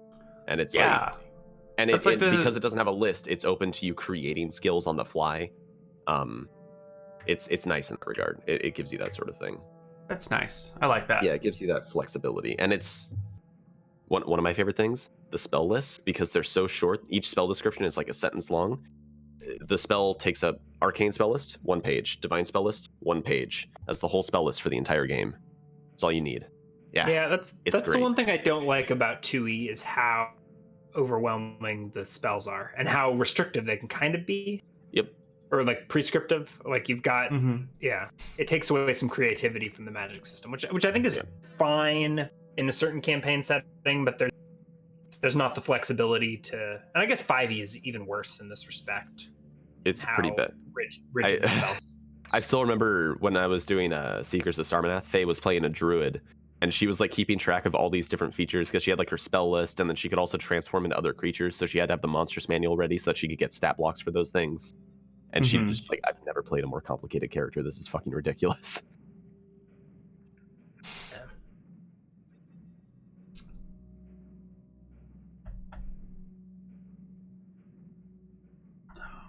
There were some questions that people put into chat. Someone mentioned the Divinity Original Sin 2 campaign master GM mode. And let me tell you, it takes a lot of time to set up, and it's not that great. I dabbled with it a whole bunch, and I have nothing good to say about it. That's fair. Isn't it kind of similar to like right? Isn't there like is it similar to making modules for like Neverwinter Nights? I never did that, so I couldn't say. Oh. I mean, you have a pre-made map.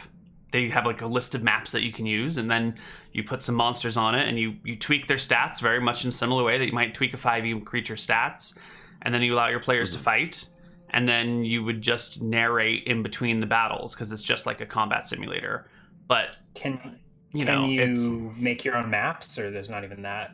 There might be a way to do it, but you would need like some third-party software to design maps and this other thing. They don't really have like a map making software kit, or at least they didn't when I was looking into it. Yeah. Let's see. Scrolly. Sean, what books are you reading? This will be fast, so keep looking, Neal. I'm reading The Storm Before the Storm right now. I just started it. I got it like a few days ago. And it's about sort of the later days of the Roman Republic, so before they became an empire under Caesar. And kind of like the dysfunctionality of the government that led to them eventually consolidating into an empire and eventually just kind of collapsing and dying. Yeah, so it's kind of like the later days of like the High Roman Republic. And about things like how senators would cast no votes on good policies because they didn't want their political rival to get credit for making that policy. And it's, oh, God.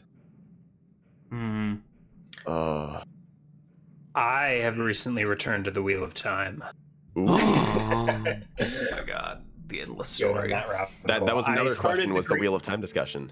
Right. I started the Great Hunt like a year ago, and I got bored, put it down, and I picked it up on my honeymoon just because like time chilling by the pool and on the beach and stuff. And it seems like I put it down right at exciting. Yeah, it's like the first 60 I picked it up and I started trying to read the beginning, and I was like, and I read like the prelude again. And the next day I picked it up, found my dog-eared page where I had stopped last time. Right. And I was like, oh shit, this is actually pretty. Yeah, I think The Great Hunt was probably my favorite of the first three. I think it's the best of his early books. And then 4 is where it kind of like becomes a different sort of. I think this is where I stop, although I said that after the first one. Great Hunt's my favorite. And I got like 200 pages in and stopped, and I'll finish it. But it's one of the biggest issues I have with the Robert Jordan books are that he cannot start them to save his life. Like for the first 9 or so books in the series, they're so boring for the first handful of chapters, and you have to get like anywhere from like 60 pages to halfway through before they get really good. Yeah, I really like the world and like the philosophy is the right way to put, like the metaphysics.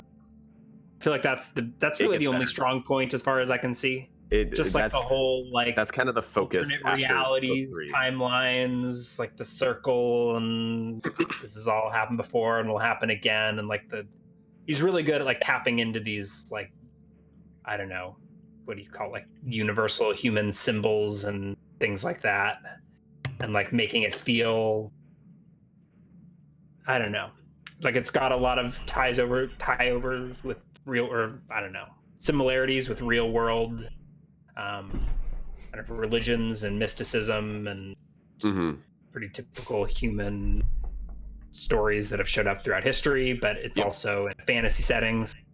I don't know.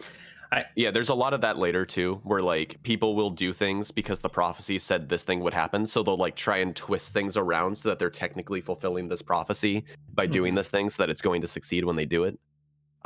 There's a lot of that. It's really cool. Yeah. I've been meaning to ask you if I read a random Wheel of Time short story. I found in one of those free libraries that they have on the streets here in Seattle. The Legends. It was like a compilation of a bunch of short stories. But there was a Robert Jordan one in there that talks about Lan and Moraine's backstory or their meeting. Oh, yeah, Newspring. Read it. I haven't read it. Yeah, I think so. Okay. It wasn't that good. I think there's 7 It was interesting in that book. 7 sniffs? Yeah, somebody had like a tally mark of all the times that women sniff. Oh. In response to somebody saying something. Yeah. The actual short story was interesting, I guess. It's a little weird. It doesn't seem like it really fits in with the Wheel of Time in general, but it does have Lan and Moraine meeting for the first time, which is, I don't know. And it shows up again. I mean, the gist of it is summarized in The Great Hunt, actually. Like, there's a scene where Moraine asks, like, Lan, do you remember when we first met? And he basically, like, outlines that whole short story. And I was like, why did I bother reading this if it just shows up here? But yeah, doesn't she, like, push him into a river or something? Yeah, to a pond. I think she's, like, trying to steal his sword or something, and he wakes up, and I don't know. Maybe worth a read. It's pretty short. Mm-hmm. It was good. Yeah. I don't know. It's a big investment. I would say if you're like about it, you might as well just drop it after 2. But if you're like having a good time, I'd stick it out until at least book 4 and try and get through that and see what you think. It's just so much good fantasy to read. It is. I have trouble digging into a single series. I kind of prefer to like, but I like to read nonfiction in the evenings, like wind down before bed. Right. But I tend to like to jump around and get a taste of a bunch of different authors and universes. Before this, I read a really good Terry Pratchett. It's like the We Free Men books. I can't remember the A Hatful of Sky. I got like a book 2 combined in like a White Elephant Christmas thing. I have Hatful of the Sky, Discworld and I don't remember what the first one was. I've got the Discworld series on my list. It's something that I'm gonna get around to because I've heard so many good things about it. It's good. It's got a lot of. It's very D&D-esque. Good. Apparently, there's one about a guy who just makes a post office and he brings the post office to the Discworld. I am there for that book. Nice. This one's all about fairies, so there's a good inspiration for Feywild stuff, or I don't know, drunken Scottish Smurfs. Drunken Scottish Smurfs. Sounds like more fun. or less. All right. Did you find any more Wheel of Time? Oh, there were only political questions and He started questions about zoning out Baldur's as Gate soon as we 3. got. Yeah, you guys started talking about Wheel of Time. I started checking Reddit. Did you get any good questions on Reddit? No, there was nothing to be found. It was a barren wasteland of uselessness. Actually, there was one. There was a study on r/science about 60% of top-grossing films have a torture scene that portrays torture as effective and useful, which is something that happened. I see in all my D&D campaigns. Everyone wants to like torture people for information, expecting it to work successfully when it's not actually a very effective tool for gathering information from people. I think it's Burning Wheel has a torturing skill that just makes like it makes the person say whatever you want them to say. So like if you succeed at torturing, they'll admit to whatever it is torturing them to get to admit. That sounds great. Actually, that sounds like exactly what it should be. Yeah. Yeah, it's kind of one of those. It's frustrating. I think one of the big issues that we run into with this is that in our stories, you have the obvious bad guy who knows everything, and if you can just get him to tell you some stuff, you're going to know the whole plot. And that's why it's always portrayed as so effective there, because you know who the target is, and you just need this one guy to break, and then everything's going to be solved. The reality is we torture a lot of people who are probably innocent. So do PCs. Yeah, and when torturing, it's not actually necessarily an effective way to get information. It's actually quite ineffective. You get People a lot will of say bad whatever info. they can to get you to stop.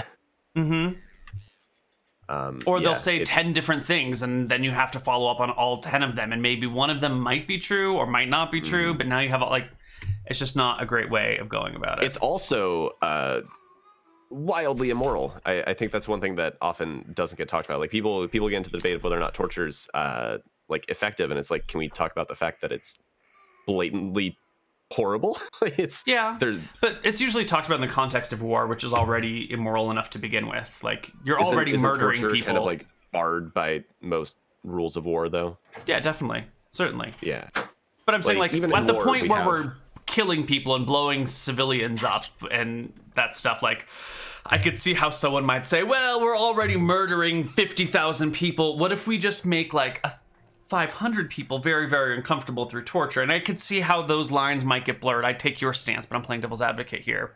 But I think the more useful I think it's argument interesting is how things like the Geneva Convention will point out that it's okay to like kill each other in war, but it's not okay to take each other's dignity. Like there's a very big sense of that, which I found interesting. Yeah, I don't know. It's why do we always bring up dark subjects? I don't know, man. How did we get on torturing? Oh yeah, I got us there. Oh my god, it's my fault. Yeah, and like last week I got us onto eugenics, and oh man, or not last week, but last time. Yeah, it's bad. Ryan, save us. Talk about, is that a wallaby behind you? Over your right shoulder? There's a wombat. Wombat. And a koala. Oh my. And chat can't see either of them. Yeah. Because we're audio only. Talk to us about your wombat. I don't know. It's very very personal question. It's a wombat stuffy. It's more or less shaped like a wombat. That koala over on the plants is Squishmallow, which are all the rage this season.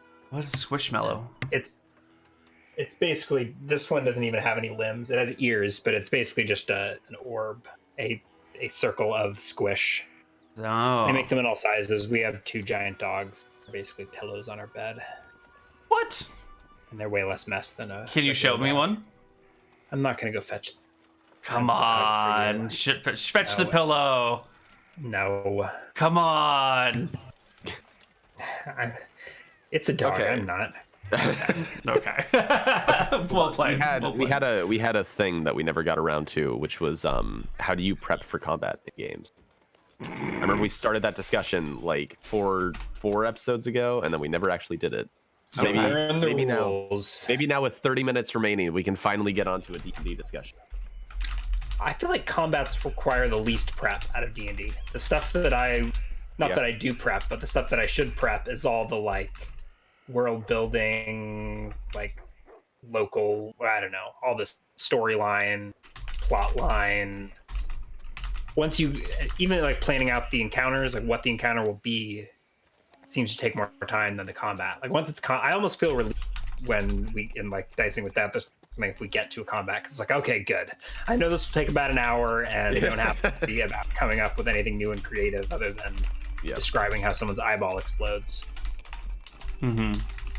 But I think that comes with knowing the rules so well. What was that? Do you try to like balance your combats when you make them at all? Do you just kind of like throw whatever you can? Do you eyeball it and just kind of go, this looks about right? Yeah. I think I do. But I tend to lean more on the side of not creating a balanced world, creating like a believable world.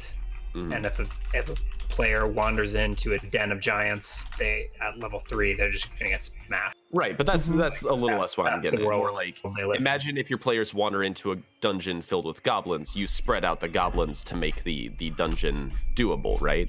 Like you don't just say every single one of the 50 goblins in this place immediately groups up and like runs you out of town. It depends. I try and make it realistic, right? Like I don't think the goblins, they can't like communicate telepathically and fight optimally. It should feel like you're in a den of goblins and right. Yeah, you might if you can kill the guards at the front easily and quietly, then you might hit the goblins in patches.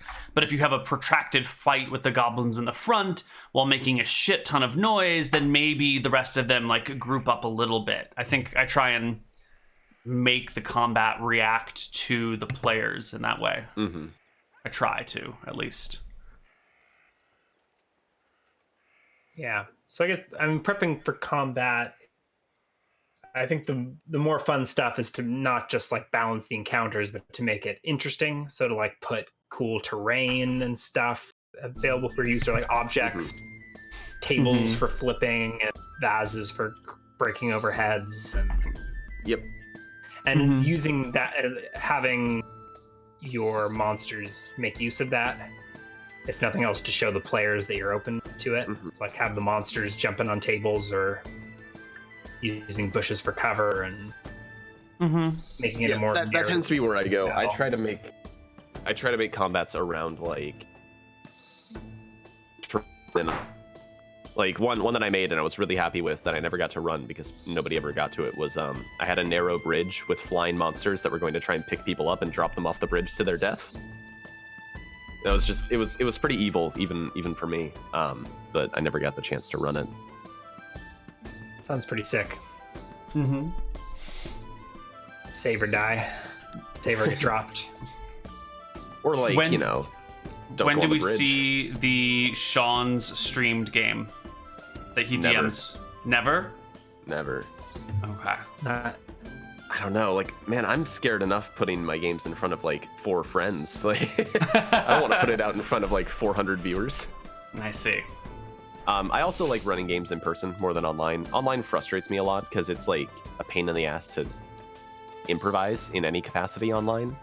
I agree. I agree. So yeah. What we need is a way to have like side channel conversations. We need a Discord that allows you to have like a sub chat within it where you can like quickly pop off with someone else to another room while still sort of hearing the things from the main room, like a sub room within a room. And the viewers get to hear it all, but you're like, no, the viewers would only hear what the DM and the main people he DM's talking to are saying. But then the other players could like pop into the sub chat and be like, hey, let's do this. Okay, here's the plan. All right. And then pop back into the main chat, but still be able to hear the main chat a little bit so they don't tune it out too much. I have no idea what you're talking about right now. Okay, so sounds like it'd be you. Oh, go ahead. In an in-person game, when you're at a table, you've got a DM and 4 players, let's say. The DM is saying, it's your turn, Sean, and starts talking about what you're doing on your turn. And then Ryan and I like lean over and like, hey, on my turn, I want to cast this spell. Will you be ready for this sort of thing? And that conversation happens in tandem with the DM's conversation with a person. And I think that's a really key element of at the table. Oh, you're talking about how like you can't talk at a table, or you can talk at a table and like whisper to somebody while the other people are doing things, but you can have in a side voice call, conversations. you exactly. So you need a way to have side conversations. Discord chat messages and stuff. You can, but it's not the same. I almost disagree. It stands out to me how clunky the solutions to like you have this thing that is deficient online, so you want to make it more like the real life experience, but then you realize how clunky and burdensome the online like fix to that is. Yeah, it's just I don't know. I just kind of like running in person because it's the way God intended. I agree. The in-person is better. And I think you can send text messages, but it's not quite the same. It's a little bit slower. It's a little bit clunkier. I don't know. So, yeah. I think what you're describing would be fine if you're playing an online that's not streamed. But I feel like for a stream game, you kind of just want to keep it all contained to like one screen, one stream, let the viewers be in on everything. And for that, I think the players kind of have to like take a step back and realize that they're playing a game for the entertainment of an audience, and be more willing to like separate player from character and be fine with like these conversations happening in front of them and just being able to like ignore it when trying to make character decisions. And does that make sense? So to like be able to have these sidebar conversations in front of everyone and it makes sense. Play it. And I sort of agree with you on a practical utilitarian level, but on my idealistic side, I want to rage against the machine still. I still think doing like a multiple stream campaign could be fun, or like or like you were saying, having these sidebar conversations. Player, the party separates, you can separate out, or like pop over to a different stream, or on the other stream they're going. I don't know. So like DMs coordinating, and it's like every player streams their perspective or something, and then you can pop around and see what these people are talking about, or those people are talking about. I was imagining like two parties going simultaneously. They intersect, or like for the end of Hardcore Heroes, we could have had fight going on simultaneously on different streams or something like that. Oh, I see what you mean. With different people running each of them and interacting. Or you could, Ryan, I got you cutting out a little bit. You have like a manual like threshold for when your microphone activates? Or are you using push to talk? Oh, has it been doing that this whole time? I've never used Discord. Yeah, so if you go into the audio option. Voice activity, automatically determine input activity. Yeah, lower that. Yeah, I just set mine to manual, and then I set it into a range where it's hopefully not going to cut out. I see. I set it. I should probably just turn it way low, right? Isn't it fine to just have a live mic the whole time? Yeah, if you did like minus 65, that's usually fine. Yeah, I think I have mine a little bit more strict, but you should be fine with that. That should be much better. Ah, beautiful. Sorry about that. You should have warned me an hour ago. It became very noticeable very recently, for me at least. It was fine. Maybe I was leaning back away from my microphone or something. I actually have a question that I want your thoughts on something. Let me pull up the document that this is from, but it concerns basic D&D and a role that used to exist in the group. If you go back to like Becky D&D. So I guess I can start with it. So first off, there used to be like this idea of you give players in the group additional responsibilities, and one of them was the mapper. The mapper existed in game as well, so like the person who was like mapping had to like in character have like a free hand and like a pen available to map with. But the idea was that the GM didn't give the players a map. You as a player had to fill out the map as you go, and you like the GM wasn't responsible for like correcting your mistakes if you did things wrong, unless you did something that was like really obvious, like you accidentally drew something going off to the left when it was a right turn. Like that's one of those things where it's like no, it goes this way. But like aside from the obvious mistakes you could pick out with your eyes, it was on the players to accurately draw their own map and map their own adventures. So if you were going over land, it's your responsibility to like map out where the jungles and the forests are. And if you're in a dungeon, it's your responsibility to map out all the turns and twists. How do you feel about this role? I fucking love it. Oh, role as I was ROLE. ROLE, yeah. Role. Gotcha. Yeah. I think it's great. It's weird. I think it's weird that basic D&D spelled that out as a role, but it's kind of become the default. Well, what? I feel like online gaming made it, I don't know, it's made players soft. Even Neal in Dicing with Death expects me to be like providing battle maps and stuff for him, or like mapping out the houses that he's breaking into. I'm far too lazy for that. Yeah. And we've gotten spoiled, and like having fans and stuff doing maps and tokens for us has made us lazy. And yeah, I feel like I used to rage more about the planned battle maps ruining Theater of Mind, and Theater of Mind being the all-important thing. And now I've sort of like, for the production value, I've gone more heavily into the maps, and I don't necessarily like that change. I think I like what you're talking about, Sean, the mapping by hand, and I think it works really great in an in-person game. But when you're trying to like do something for viewers, you want it to look a little bit nicer instead of just like this shitty like mouse drawn line. Not even like a hand drawn pencil, which is fine, but like the ugly fucking mouse crap. I think there are ways around this. You can have. Are you saying that you should get somebody a Wacom tablet and have them like draw it out on the screen? I say only play with professional artists and let them just upload their maps that they draw. Put Matt in every single one of your games. Yes, I would do that. I would do that if I could. I think you can make streams visually interesting without having a battle map, right? So like having an interesting art asset is just as visually interesting, or more so, right? Like especially like you've got art of all your demons, having pictures of the demons going up rather than the battle map is. Yeah, but right. that's harder to do because then you need to like say in advance, I'm going to need art of this one scene, whereas the battle maps you can kind of throw together on the fly, just with the like assets you already have. Yeah, but if you've got sketches of a lot of these monsters, or I like what you do in Hardcore Heroes and now in Desperate Measures, where you've got like the scenery backdrops. I have heard it's like to listen and not view and hear audio only. And I've heard it said that people, they may even be going back to like play stuff or maybe even old Hardcore Heroes because it was more theater of the mind and it was easier to just put on in the background and not have to watch the stream and watch the battle map. That's true.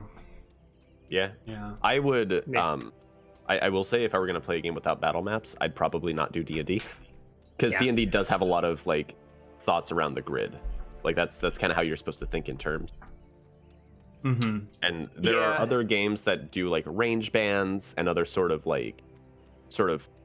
seat of your pants kind of distance metrics. Yeah. So rather than having distances measured in feet, there's like you're engaged in melee. There's like near, near, near, medium, far, or something like that. Yeah.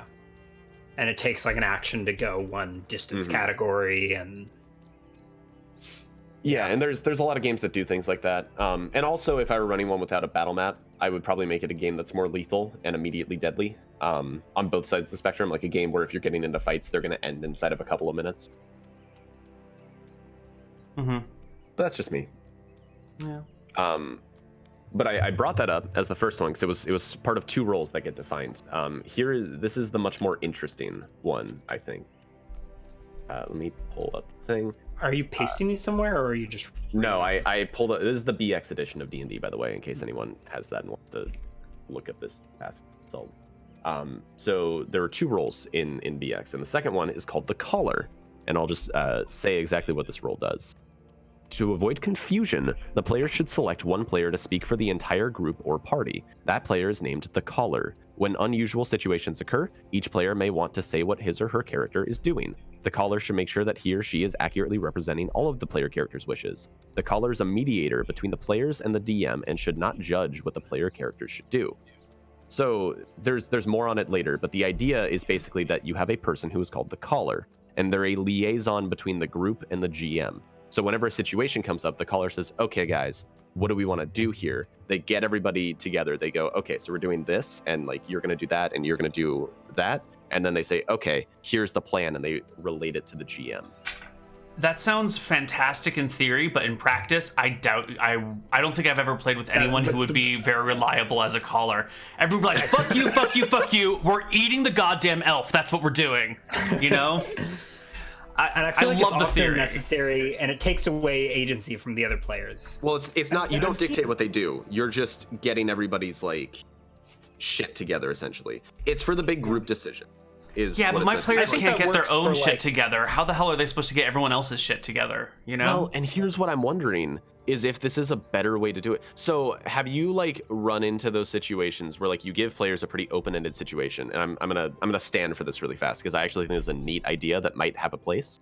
Like, have you ever given players an open-ended situation where they can approach a problem in a number of ways, and immediately people are like asking you questions, trying to like figure out what they should do given the situation, and you have to be very careful as the GM because you know more than they do, and you have to try and not like represent one idea as being the optimal way to go, but you know all the information, so it's very hard for you to give players any sort of like clarifying answers without giving away too much. Whereas if you have a Caller, they don't know anything more than the players, so they can sort of go over the pros and cons of any sort of solution they could come up with in a way that's not going to reveal any information because they don't have it.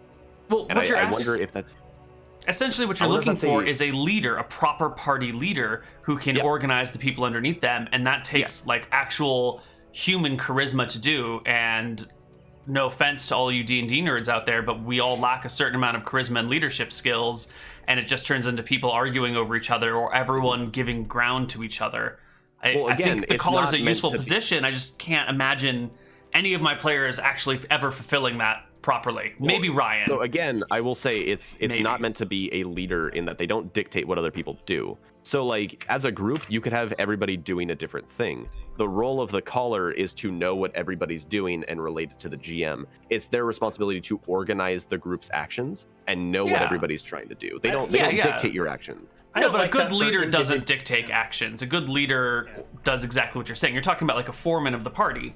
It's essentially a party leader without the say. A party boss would say, "This is what we're doing. Follow me." A party leader would be like, "All right, guys, what are we trying to do? All right, let me organize this and help us get us on track." You know. I don't like the leader being or the caller being able to decide what individual people are doing, or to to tell the DM, but they tell the DM what. So in the end, they get to say, "Okay, so and so's going here, so and so's going here." Right. It does explicitly say they should not be. They should not. So okay. So in combat, it doesn't obviate the ability to have like a one-on-one talk with the GM. It's specifically meant for those situations where you're taking a group action. In combat, it's like, okay, this goblin is charging you with their spear, yelling at the top of their lungs. What do you do?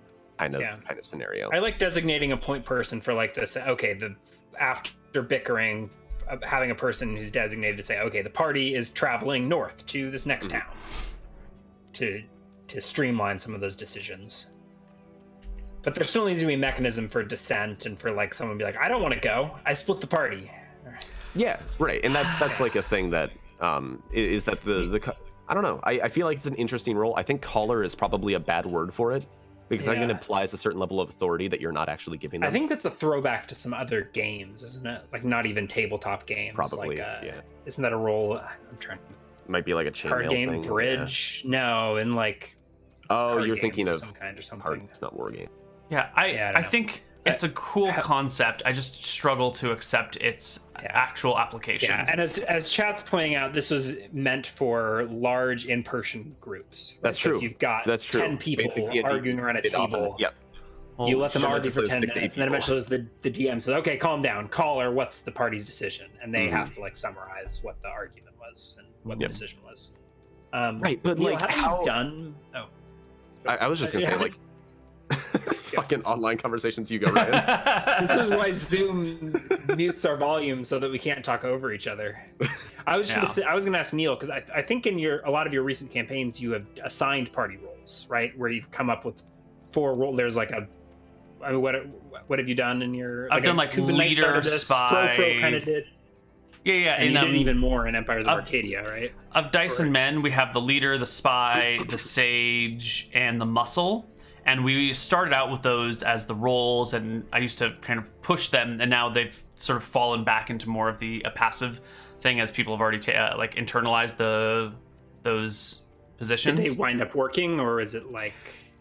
They kind of worked. They worked a little bit, but then it comes down to like, you know, the spy, the person who's playing the spy actually has more of the leadership skills and charisma skills. And so even though the leader's supposed to be this person, at any given moment, the spy might pop up and be like, fuck it, bitches, this is what we're doing. We're going to do this. Everyone follow me. And the leader's like, okay, I'll follow you, spy.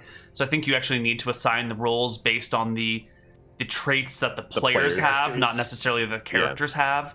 Which then it's meant to be more of a metagame concept than an in-game one. Yeah. And then it gets weird because then like so-and-so is always going to be the leader regardless of what class he plays because that's clearly the leader of this social circle, you know? Yeah. Interesting conversation. Cool. I need to take a bathroom break. So, sure. I'll maybe move some furniture. And bring a big stuffed dog back? If you're lucky. Good. Oh, I'll count my stars. Can you tell me more about, is this a pajama thing that you're wearing, or is this a sweatshirt? Yeah, this is my robe. Oh, I thought it was a robe. I don't know why it has a hood, but I love it. Well, bathrobes ought to have a hood, I think, because they're so cozy and fine. But then, like, they do open in the front a little bit, which isn't that bad. But the hood would be really nice on a bathrobe. It was on sale through MeUndies. Normally, their robes are really expensive, but it was something like 30% off or something like that. So I picked it up, and it's the softest thing ever. It's amazing. And I see it doesn't keep you warm very much. It's not like a warm thing, but as long as it's not too cold out, like you can just kind of wear it and be comfortable. And I see it comes in the Pacific Northwest flavor. Oh yeah, well this was just the print at the time. You can like I got one for a friend as a Christmas gift, and I got his printed with octopus. Ooh. That's pretty nice. Pretty good. It's theater of mind, chat. Just imagine a bathrobe, okay? Any bathrobe with a hood. It's red plaid. So like, yeah, you can imagine that, like red and black plaid. Nice. The bathrobe.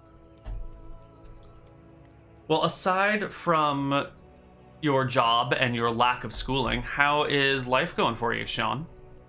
It's going okay. I got paid, so I have gone green on income for the first time in about 5 years. Woo! Which is very good because I was running out of money. What are you gonna do with all your sweet money? I'm gonna buy a coat. A coat? Like yeah, a pea I want coat? a coat? What sort of coat? Yeah, something like that. I don't know. I'm gonna figure it out. I'm gonna go out today. I'm gonna find a coat. I'm gonna get a coat. That's my goal right now. That's my life aspiration, is to get a coat. That's good though. That's very clear. It's a clear objective. It's achievable. It's reasonable. It has good long-term benefit. I'm on board. Yeah, no, I want to get like a nice coat, something that I want like a not like super expensive coat. I'm not the kind of person who would spend like $500 on a coat. Right. But like I want something a little bit fancy because all my coats are like rain jackets and stuff like that. Mm-hmm. Or like I hear you. This is good. This is good. Many people have too grand of plans, which, you know, is nice. It's good to dream big, but like sometimes you need concrete details in your life, not just supporting details. I might also buy new shoes because mine are falling apart. Cool. But I might just like wear the current ones until they disintegrate off my feet. I haven't decided yet. Are they tennis shoes? Yeah. Well, they're Trainer. I used to buy like really cheap shoes. And then I bought Nikes for my last like set of running shoes, and they are the nicest fucking shoes I've ever worn in my life. Really? They're so comfortable. Yeah. And they've lasted for like 2 or 3 years at this point. So can you tell me? Oh, there's the big bears. Oh my god. Or the dogs. Those are actually really fucking cute. Wait, where's the headphone? Those are pretty fucking cute, Ryan. These are the full-size Squishmallows.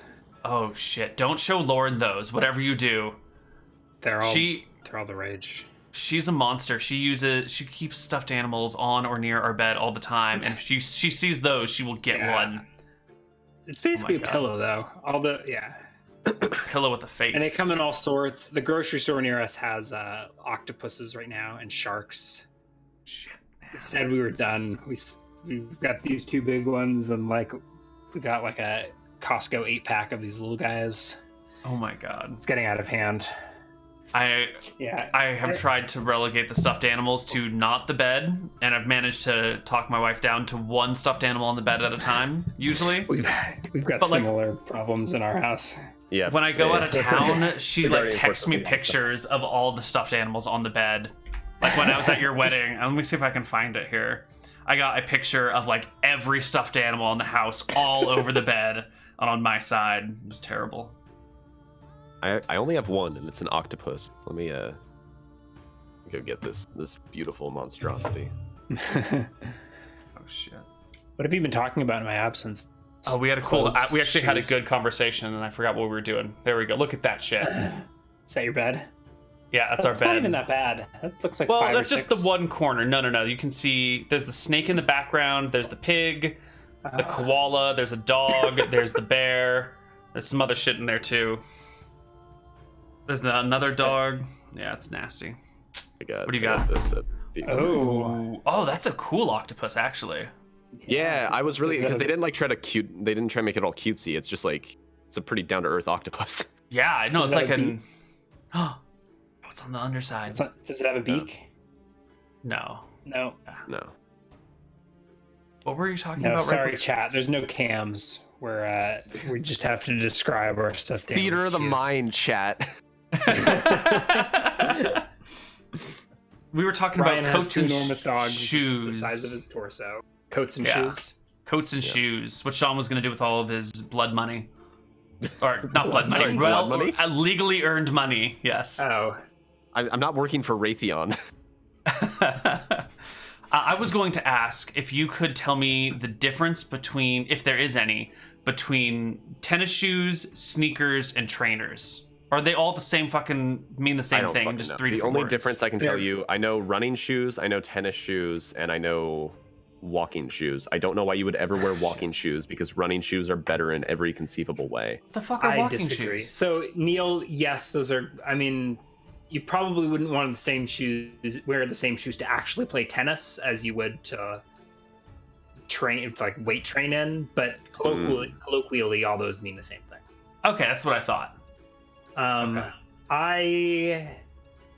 I don't know. I'm a odd duck, I guess. I like being like barefoot and in contact with the ground. So I never wear running shoes.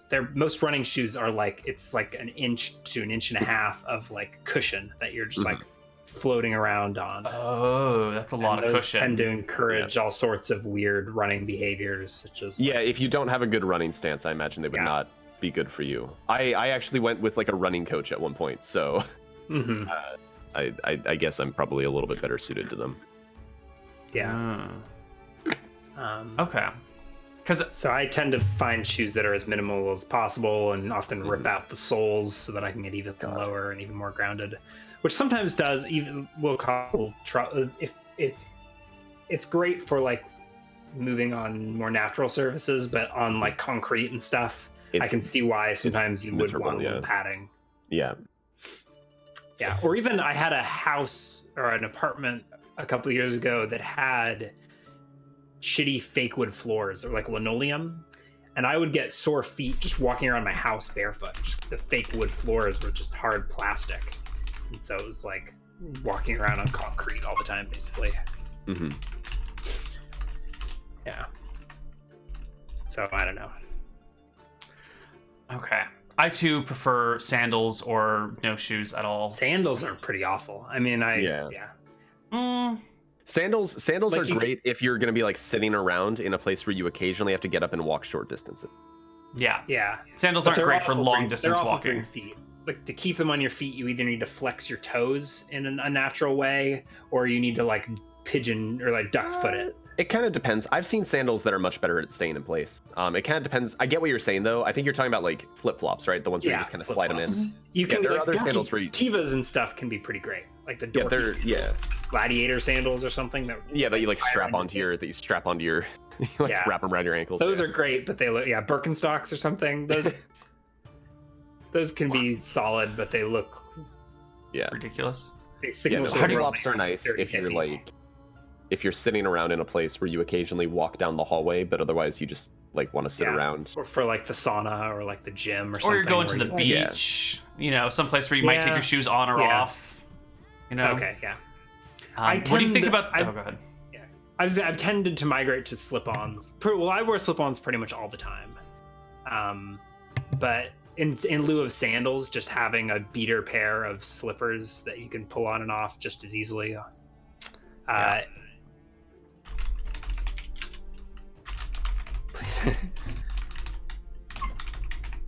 Oh shit, we're gonna get a Greg Hansen. We are. Yeah. Do we have more footwear discussion? Yeah. So how do you feel? Maybe we should wait for Greg for this one. Greg, can you hear us? You're muted in Discord for some reason. I think you have to give him permission. Yes. Oh, never mind. Yo, what's up, Greg? We're talking footwear. How do you guys feel about those shoes that are like shaped like a foot and have like little individual toes on them? You're like 5 years too late for this. Toe shoes. I think they're hilarious. They're kind of dumb. Should I be in Wait, I'm in Zoom and just Discord mute yourself now? on Zoom. We're using Discord for the better audio quality because I guess Discord has better audio quality. We're trying it out. Why are we in Zoom?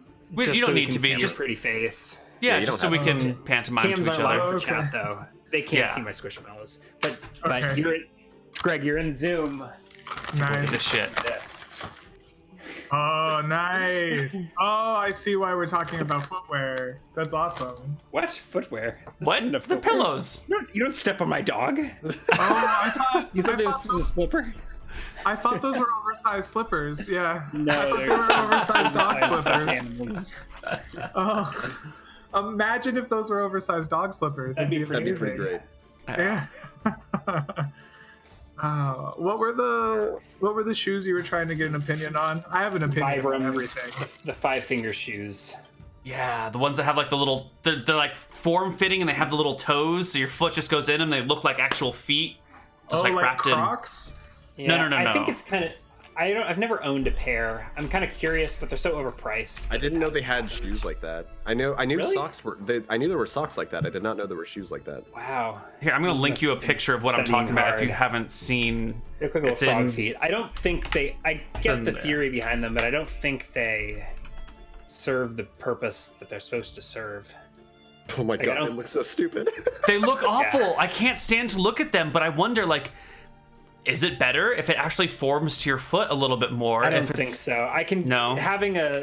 if you've got the flexibility for it, having no heel, I can certainly get behind. Mhm. Having flat shoes that don't shorten your Achilles, great. But putting a little plastic between your toes seems unnecessary. Yeah. That does seem like uncomfortable. Yeah.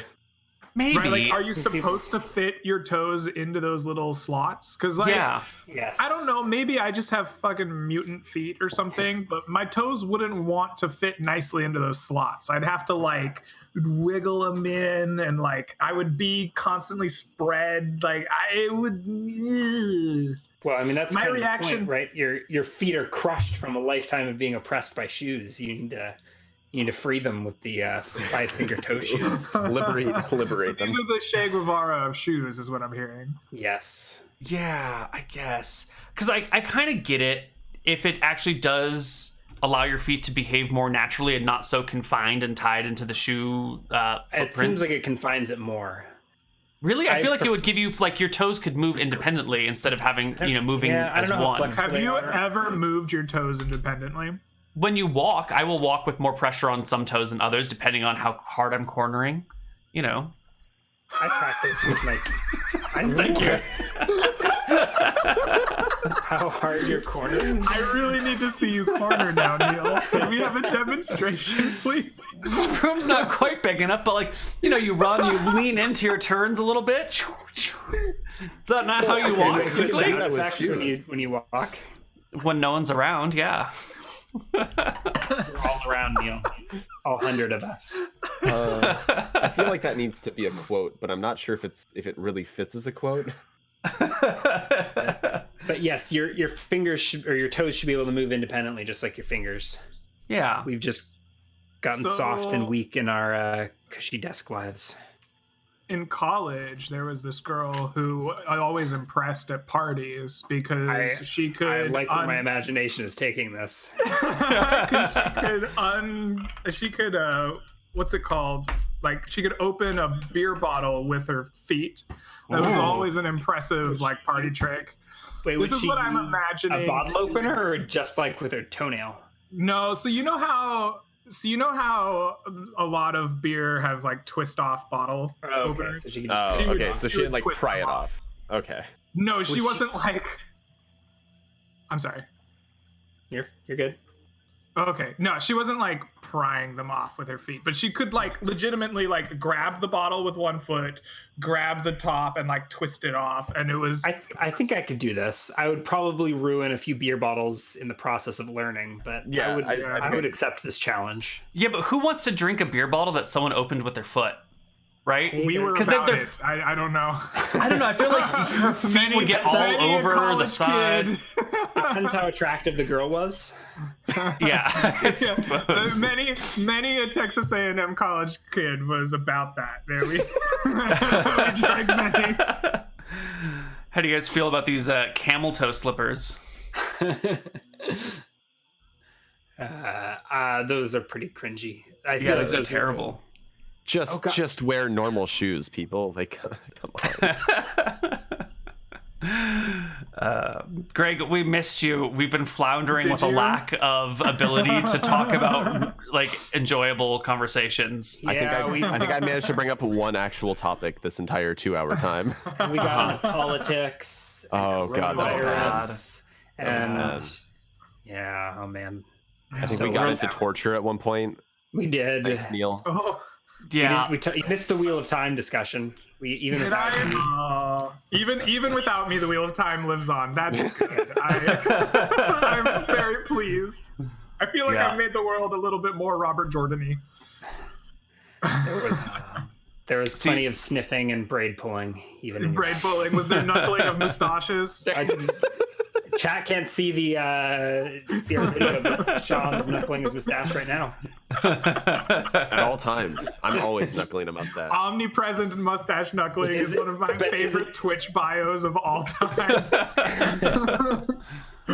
See, Greg is the caller of the party, and we are lost without him. There you go. Somebody said in chat when we were talking about it, Chit Chat needs a caller. Yeah, well, Greg is our caller, the hardcore. Well, let me try to think up a good topic for us while I shove chicken in my face. Neal,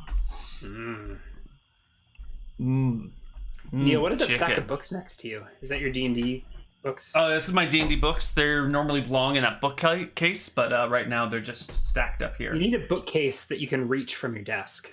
Well, I can reach this one from my desk. Yeah. I guess don't. it gets you your daily exercise, leaning back and wheeling across the room. So what I really need, I need a bookcase right here on the side of my desk, but this is actually a wall. I need a slightly bigger room, or I just need to take up the whole of this room because there's like I think you need to take a sledgehammer to that wall, is what I'm hearing. Well, I'm renting, so I can't, but I would love to. But there's like a three. No, it's my bedroom on the other side. Actually, it's a closet on my other side. Oh, okay. Dude, So this is not a topic, and I'm interrupting a very interesting conversation. But there's a quote in Nealbot that I feel like needs discussed. Hulk is better than the Ninja Turtles? What kind of insane person comes to that? That's why I bothered to put being wrong. Hulk versus Ninja Turtles. No, there's no question. Hulk is not better than the Ninja Turtles. No, Ninja Turtles over Hulk every day, right? Yeah. That's every why it's day and Quantum twice on Mech Sundays. being wrong in 2019. There are very few quotes where I bother to mention that someone is wrong. I got too horrified to read the rest. I just saw Hulk is better than Ninja Turtles and went a little red in the. I usually don't like to put input on quotes when I quote them, but some of them need context. Okay. Yeah, All right, definitely. I'm glad that we are, civilized people here and understand the proper ordering of our childhood heroes. Okay. Yeah. I mean, whose hero was Hulk, right? He's meh, right? I mean, the problem with Hulk is a really good secondary character, right? Stories about Hulk work best when Hulk is a force of some kind for good or ill, and the story is about other people dealing with the Hulk, right? Like World War Hulk or Planet Hulk, right? Like these stories are less about the Hulk and more about people going, oh shit, the Hulk is angry. We need to deal with this how? Right? Like the Hulk is better as a plot device than an actual character. And the Ninja Turtles are the absolute stone cold nuts. Like they're the best. Yeah. Cool. All right. Sorry. So, please continue talking about your lack of a bookshelf. I have a 4-foot walkway to the right of my desk before you hit the next wall because there's a door over in that corner that goes outside that I want access to. Yeah. It leads to our porch. So I could move my desk over, but then you'd have to squeeze past the desk to get outside.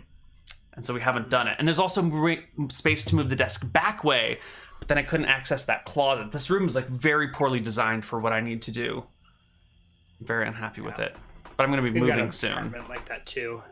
Designed by contractors, not architects. Oh man. So our bathroom has a wall that is the outside wall, and yet for some reason they didn't put a window in there. So our bathroom has no windows whatsoever and terrible ventilation because of the lack of windows and no doors. There's just the one shitty door, and there's a fan in the ceiling, but the fan isn't there's not a fan vent. There's a pair of light bulbs, and the air gets sucked between the light bulbs and then over to the fan, which is to the side. But then if the fan gets turned off or it's still humid, it'll drip water onto the, the drywall that is the ceiling. And so you've got this wet spot underneath the fan that is the paint is cracking and the thing is molding. It's terrible. It's a terrible, terrible design. I kind of love this apartment, but I also sort of hate it. Who would not put a window? New apartment soon? Yeah, in August we're planning on moving. Yeah, my bathroom doesn't have a window either. What the fuck is with these bathrooms with no windows, huh? Who's designing this shit? While you poop? No, but you want to be able to vent. Ours is a fan vent in the ceiling, though. It's got a hole in the ceiling with a fan. You flip the switch. That's a little bit more reasonable. Sucks your shitty air out. Mm-hmm. I don't know. I can't stand the bathrooms without outside windows.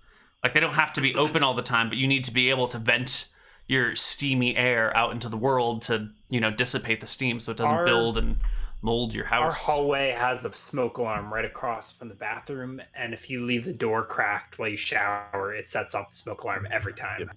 Oh. That's so really many shitty. times we had to run across our house dripping wet to rip the smoke alarm off the wall. I make a huge mess, but I can reach it. Poor Erin can't even reach the smoke alarm, so she's got to fetch a stool or shout for me.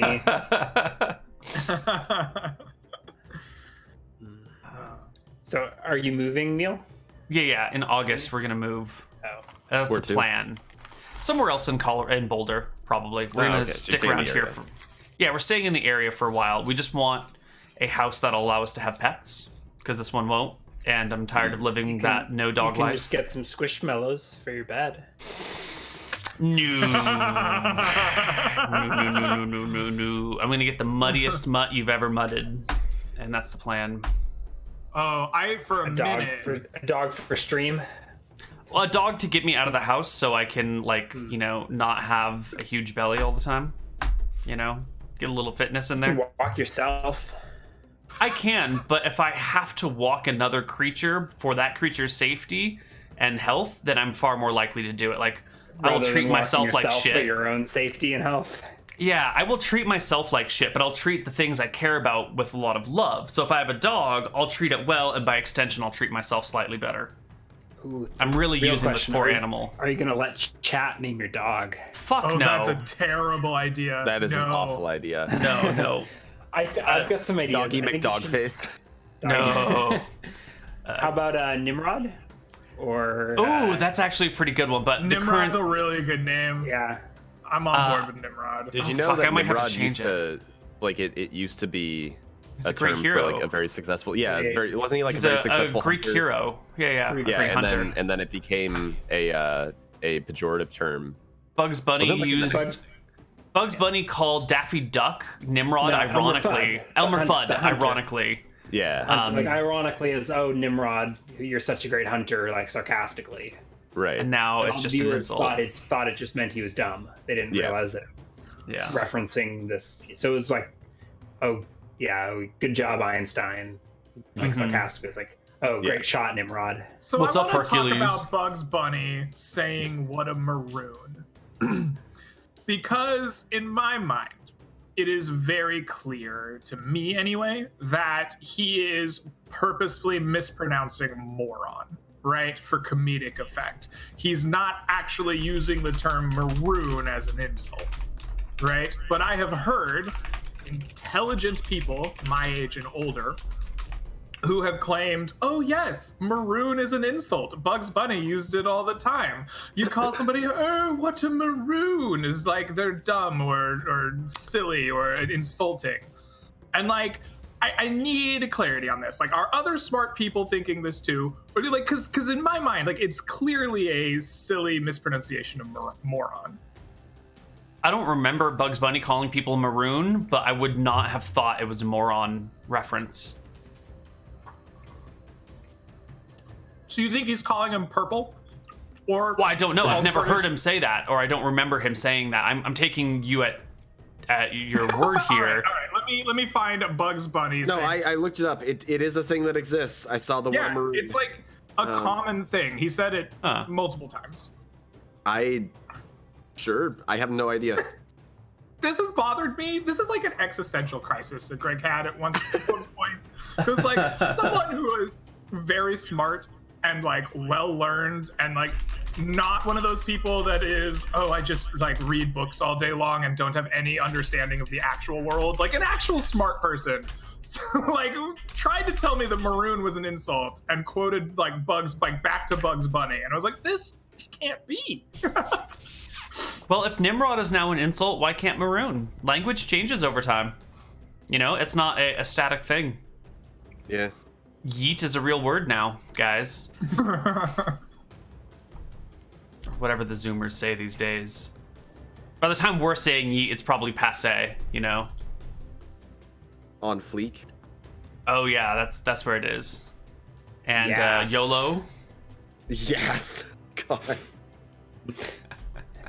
YOLO is very old. YOLO was when I was a youngin' still.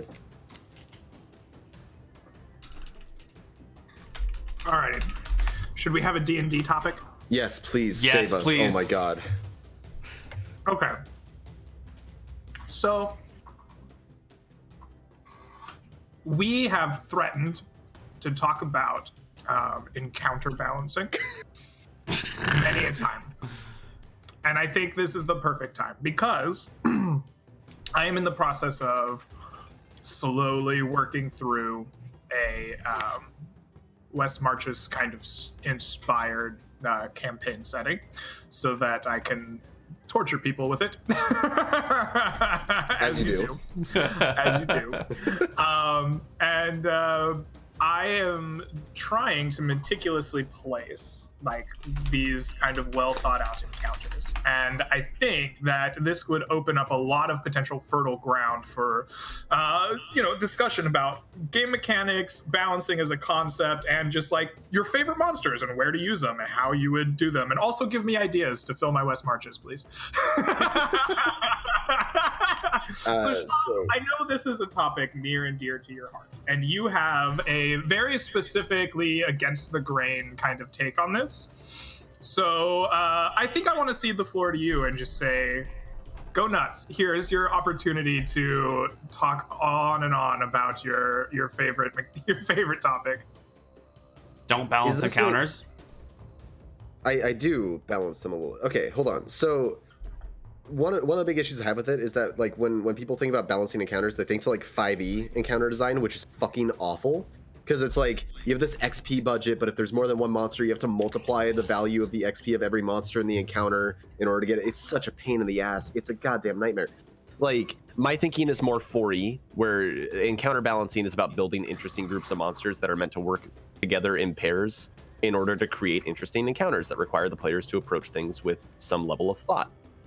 That's kind of what I look for in encounter balancing, is I'm looking to make something that is not just going to either be a complete steamroll in favor of the players, or is not going to absolutely annihilate the players without them having any real hope of defeating it. And then beyond that, it's about building like interesting enemy compositions that the players have to like work around. That's what I get out of encounter balancing. That's what I like about games that aren't 5e, is a lot of them will have ideas of like, this is the patrol group, and a patrol group is made up of 1 soldier and 2 scouts and 1 sharpshooter, or something like that.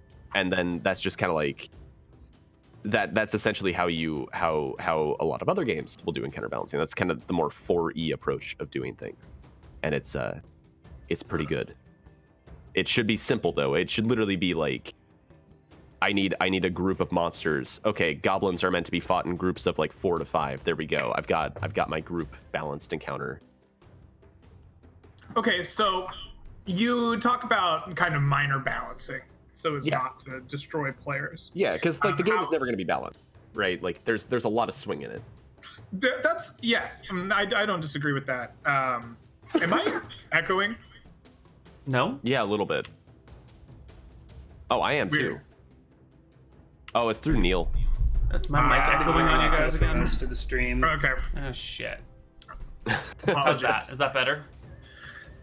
We'll Echo, find out. echo. Yeah, no, it's better. We'll find out in an hour. The elusive echo So that I guess Nichols I used would to deal like with. to drill down into how you do that, because in my mind, 2 of the more common approaches I've seen to something like balancing encounters is the approach that Neal kind of stated before you went on your rant, is don't balance encounters, never balance encounters. Balancing encounters is for the weak, and we have fireworms that do 20d10 breath damage. Greg is still not not salty about it all. Definitely not at all. And then there's the other side of that where a lot of people give like whole essayist like posts of these are, you can see it even in the like kind of monstrous manual at times. They'll give you like, these are fought under these conditions and in these groups, but it goes beyond that. A lot of people will give like, only have you know, encounter XP up to this level, or only CR level, or only, and there's a lot of different ways to go about it, but people meticulously curate each challenge approach to the players, and those are kind of like the two polar extremes and that I see discussed a lot. So I know that from having talked with you before, you kind of fall somewhere in the middle and want to eschew both extremes. So I'd like to like kind of dig into what is it that you look for when you're mechanically balancing your encounter, as opposed to the people that are like curating theirs for their players. It kind of depends. If I'm doing like the proper D&D experience where there's going to be multiple encounters in a day and you're going to slowly whittle down their resources, I mostly just look for every encounter to be like, I do the numbers and I go, should the PCs win this in a vacuum? And my answer is usually supposed to be yes. And then I'll add complications to it that usually go in the realm of like difficult terrain that favors the enemies that the PCs are going to have to work around, or like adding another variable into the equation, essentially. Like that's my goal, is make something that the PCs should win in a vacuum and then start fucking with it in ways that sort of force them to engage with things beyond just we go and we beat them up. And then that can range from like, oh, the enemy has like a good position, to like, and here's something that I made for a West Marches campaign that I never actually got to run, to like, you're going onto a narrow bridge with flying monsters who want to pick you up and drop you off to your death because it's like a 100-foot fall if you fall off of this narrow bridge. Narrow bridge. You must not be playing 5th edition. A 100-foot fall ain't gonna kill anyone in 5e. 100-foot fall doesn't kill anybody in most editions because it caps That's damage at a certain point. I mean, you would take at 10d6 feet, right? in most You editions. take 35 damage. In 5e, that won't kill you. You'd have Depends to on have your like level. 12 HP for that to kill you. Yeah. You have to be Yeah, level I mean, it 1, depends. basically. You know, it can happen. But it would piss players off, and Oh, yeah. that might be worth it. And that's kind of where, you know, like So it are can you be anywhere running- from the terrain is a mild annoyance to it's a total rat fuck, and it's gonna you gotta be really careful, otherwise it's gonna screw you over. Yeah. Are you running like mock battles in your head? Like, is that how you're balancing it? Because it kind of seems like you're skewing more traditional. No, I eyeball it. sides Well, of it. I guess it depends on the game a little bit, but generally I eyeball it unless the game gives me good and easy to use tools for eyeballing it for me, which very few do. 5e is notoriously bad at this, so I eyeball it there too. So I've kind of pigeonholed this discussion as a Sean discussion. Is there anything that you guys want to add, Neal or Ryan, before we kind of dig a little deeper into it? You know, back in the olden days, I don't know if they still do it this way, you'd have a module and it would say, for characters levels 1 to 3, and the idea is that the module should be suitable for people in this range. Yeah. And even though I never really played modules that much, I like that concept of like, your quest is to go after these goblins in their lair. And there's going to be goblins, and I'm not going to worry about I'm not going to plan out the encounters in a way that is suited just exactly for the party, but there's like enough goblins in here that players between levels 2 and 3 or 1 and 3 should be able to handle it if they try. And if you're lower level, it's going to be harder, and if you're higher level, it's going to be easier. So I'll just like throw a bunch of goblins in there and then just kind of wing it as the players run into it. And if they fuck themselves, they fuck themselves, and if they don't, they don't. But I don't even like bother trying to, you know, I'll just do what seems sensible. 2 guards on the door, maybe 4 guards on the door. A group here, a group there, you know. And kind of... I'm with you on the level range thing. That's something that 5e could do more of. Because, like, there's not that much difference between one level and another in 5e, right? Like, you could throw a 4th level party against the CR5 monster, and they're gonna be fine. They'll be fine. Easy peasy. Yeah, like, it's... They make it seem like it's so stringent and precise when there's nothing stringent or precise about it. Like, they should be creating challenges for level ranges rather than trying to like create CRs for every fucking level. I used to believe that CRs didn't matter at all, and I just ignored them. Mhm. And then I found that the thing that makes the fight hard sometimes is the like text in the box, not the numbers. None of the numbers have ever mattered, but sometimes it'll say immune to non-magical weapons, or resists every fucking damage known to mankind, or right, like only vulnerable under the blood red moon on a swampy night in East Essos, right? Like and suddenly you have a party that is very capable of killing the stat block in front of them. But there's a piece of text that basically says no one in your party is capable of defeating this at all. And so the CRs, I think, are important to like catch your eye, because I've definitely killed, back when I was running 5e games more consistently, I have definitely killed many a party by just accidentally dropping a description into the game that I wasn't ready for. And we'd get to the fight and be like, oh, you've done 0 damage in 4 rounds. Good luck. So I think the CRs are a nice, useful tag to just be like, why is this thing CR8? Yeah. Perhaps I should look at it. Read your monsters before you deploy them. That's usually a good idea. I mean, but sometimes I just want to throw a demon out there, so or a genies are could this be a fucked up. case where like I've done the same 5e thing, Greg. has so much shit attached to every monster and makes building monsters so needlessly complicated that people tend to throw in monsters without fully understanding what they're doing because it's just too much work to actually fully understand the system? I mean, I'll do the same shit in 2nd edition. I'll be like, yeah, let's put a stone golem against you. It's got 40 hit points and, 19 AC. And then you're like, you can't oh shit, understand a monster in 2nd golem. edition without reading about their social hierarchy and And how they affect the ecology of the area. this percentage of trolls will use spears, but another 20% will use great swords. God, I remember trying to actually break up my monsters. Like, okay, I've got 10 of them. So 3.5 are going to use a spear. 2 is going to use a mace. These 2 have the mace. This guy's got the spear. That one's got the bow. It's just a bitch. Ryan, you've been quiet on this topic. Oh, it's fine. Kind of talked about this earlier. I don't know. Yeah. A little bit, yeah. I tend to lean more to the side of creating a realistic world than balancing encounters. And PCs die, they die. Let him die. But that's also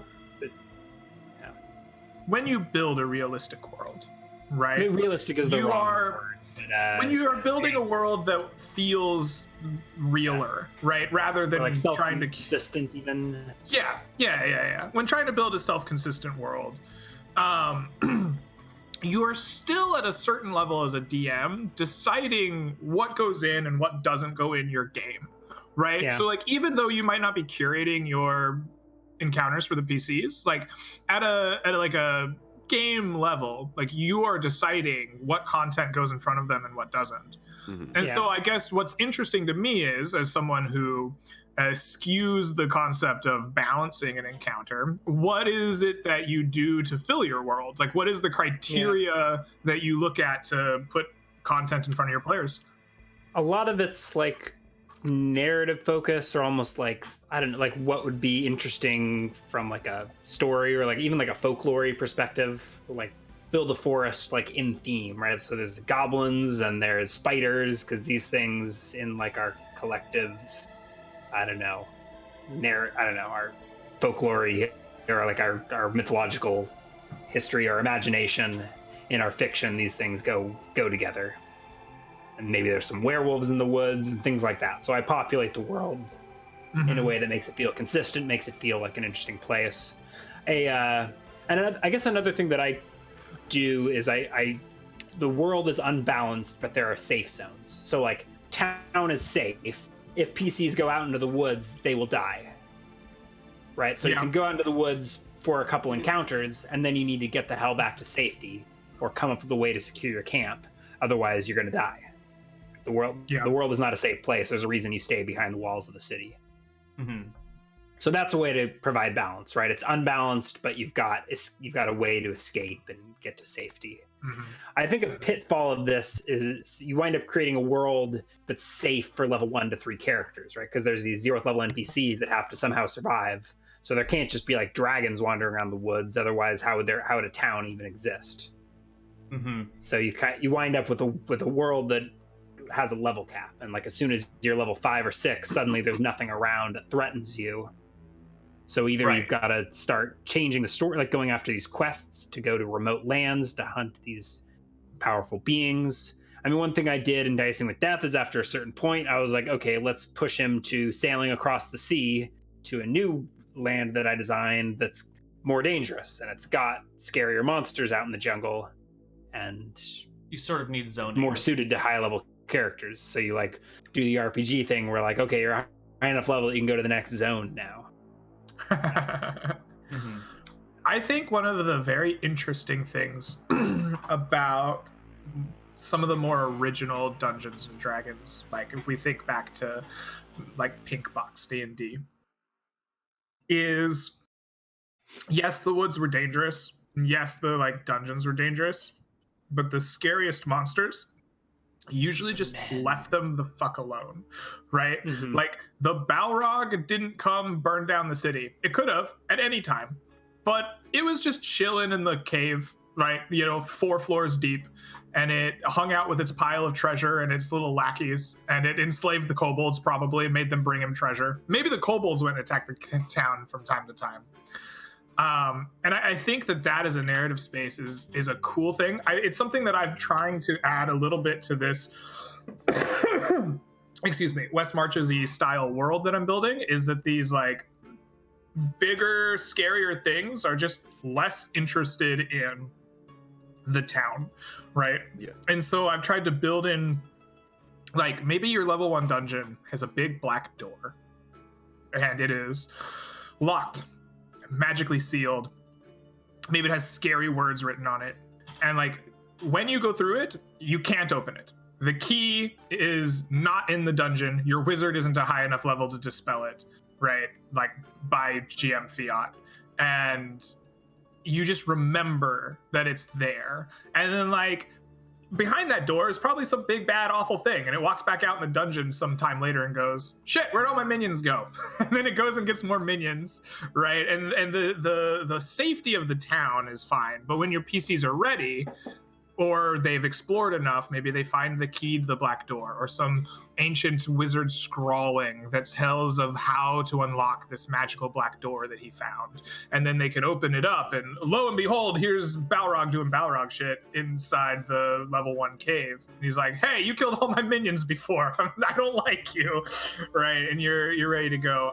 I think that kind of tiered level design in the same area allows for your world to feel kind of lived in when done well, but also kind of allows you to curate your encounters in a way that you're not overwhelming your PCs with, haha, your level 1 dungeon has a Balrog, suck it.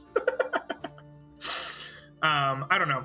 It's a concept that's come to mind. I've been trying to build little pockets, I guess, of difficulty and intrigue. I dig it. Yeah. It seems like a cool way of going about things. That way you can have some depth of an area that gets unlocked as desired.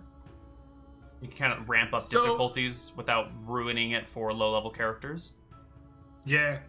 That's kind of the idea, right? And because, like, in OS Marches, you're going to have people who come from different levels, potentially. And different kind of, like, you might have a level 7 party and a level 4 party, and a level 2 party, or you might have a level 7, a level 4, and a level 2, right? All in the same party. And being able to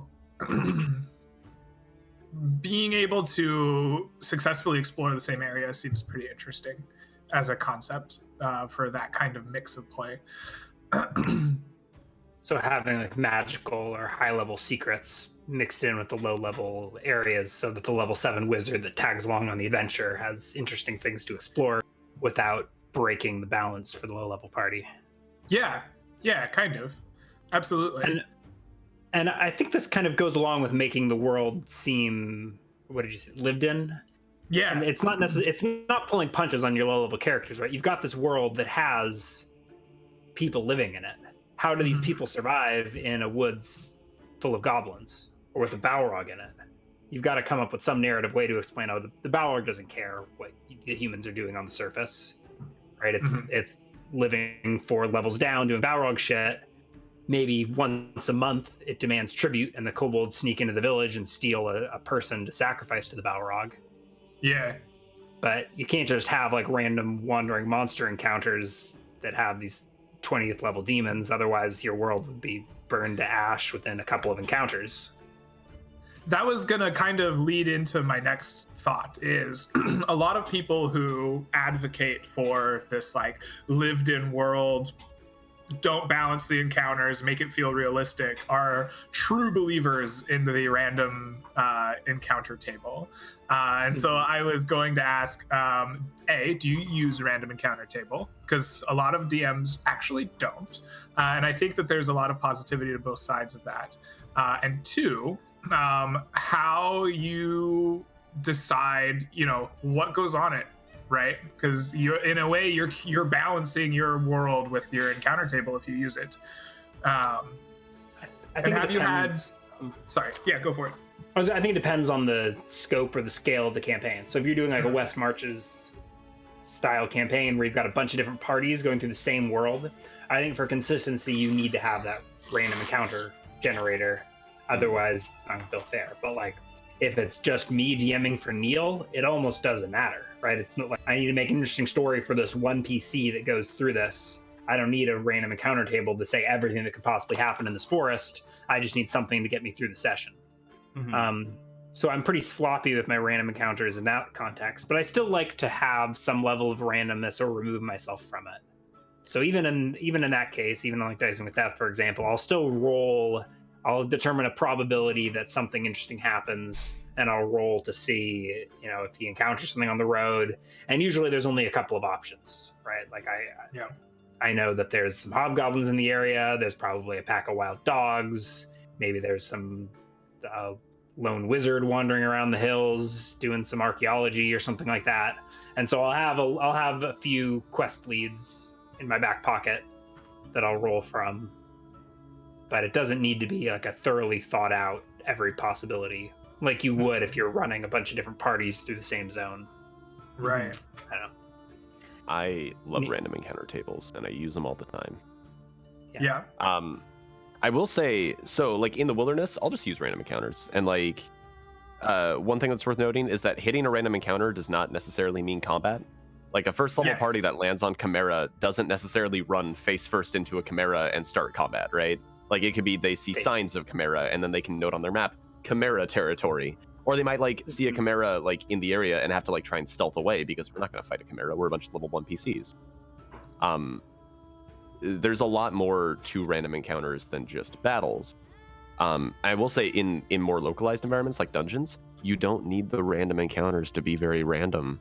You could literally make a sliding scale of every random encounter is just this thing, and then you can escalate over time to show like the area is getting increasingly dangerous as the PCs waste time in this dungeon. But I love random encounters like that. I think that's the big reason random encounters even existed. It was to set a clock in when you're exploring a dungeon. Makes you not want to waste time. Doesn't even need to escalate, but it needs to like disincentivize you from just killing a thing and then running back and hiding and resting in the last room. Yeah, and it worked because monster XP was very, very little in old school D&D. Like most of your XP came from gold. Because I think it was like 1 XP per gold piece that you pick up, whereas monsters gave like consolation prizes in experience rewards. Yeah. I don't remember this, but I think I remember playing through an OD&D campaign at the local game shop.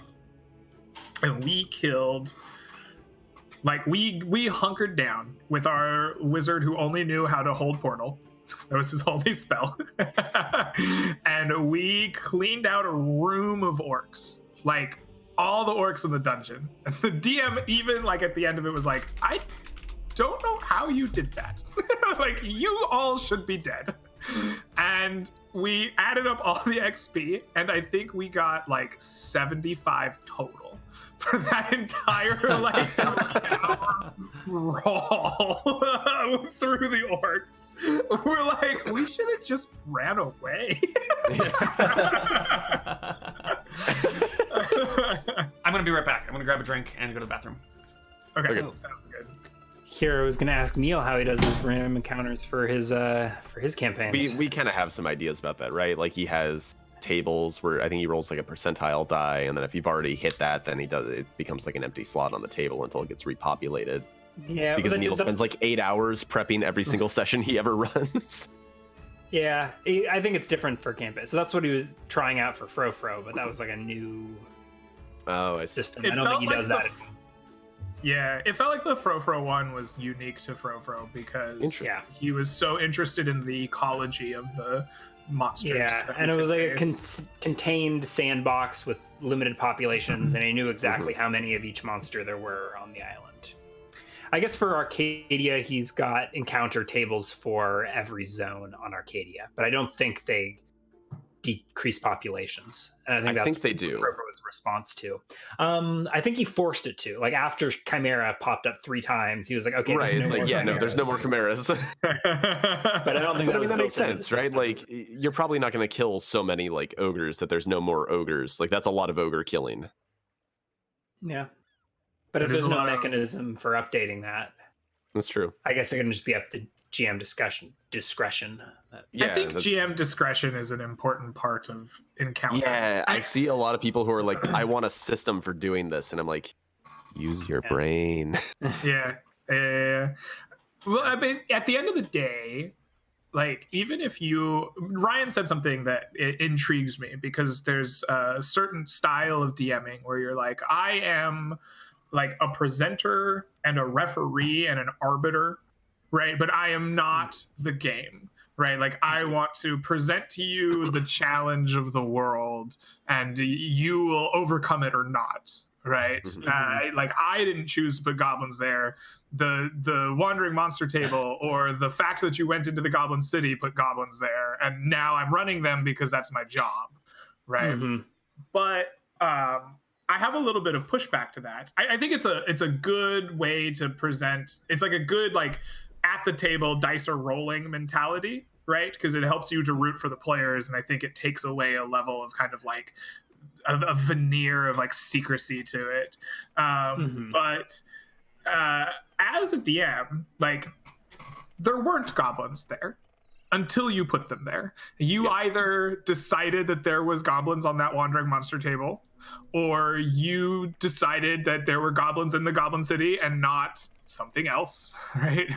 Like you have curated this experience to some extent, and I think that discretion of building the monster tables is actually interesting. Like I would be really interested to hear how other people individually are like choosing what's going on their monsters tables and in what volume and etc., right? Because like that is at a certain level DM fiat of like, well, there's a 40% chance to meet a goblin, but there's only a 5% chance to meet, whatever, the great black dragon Krob. But like if it's on the random encounter table, it's because you put it on that random encounter table.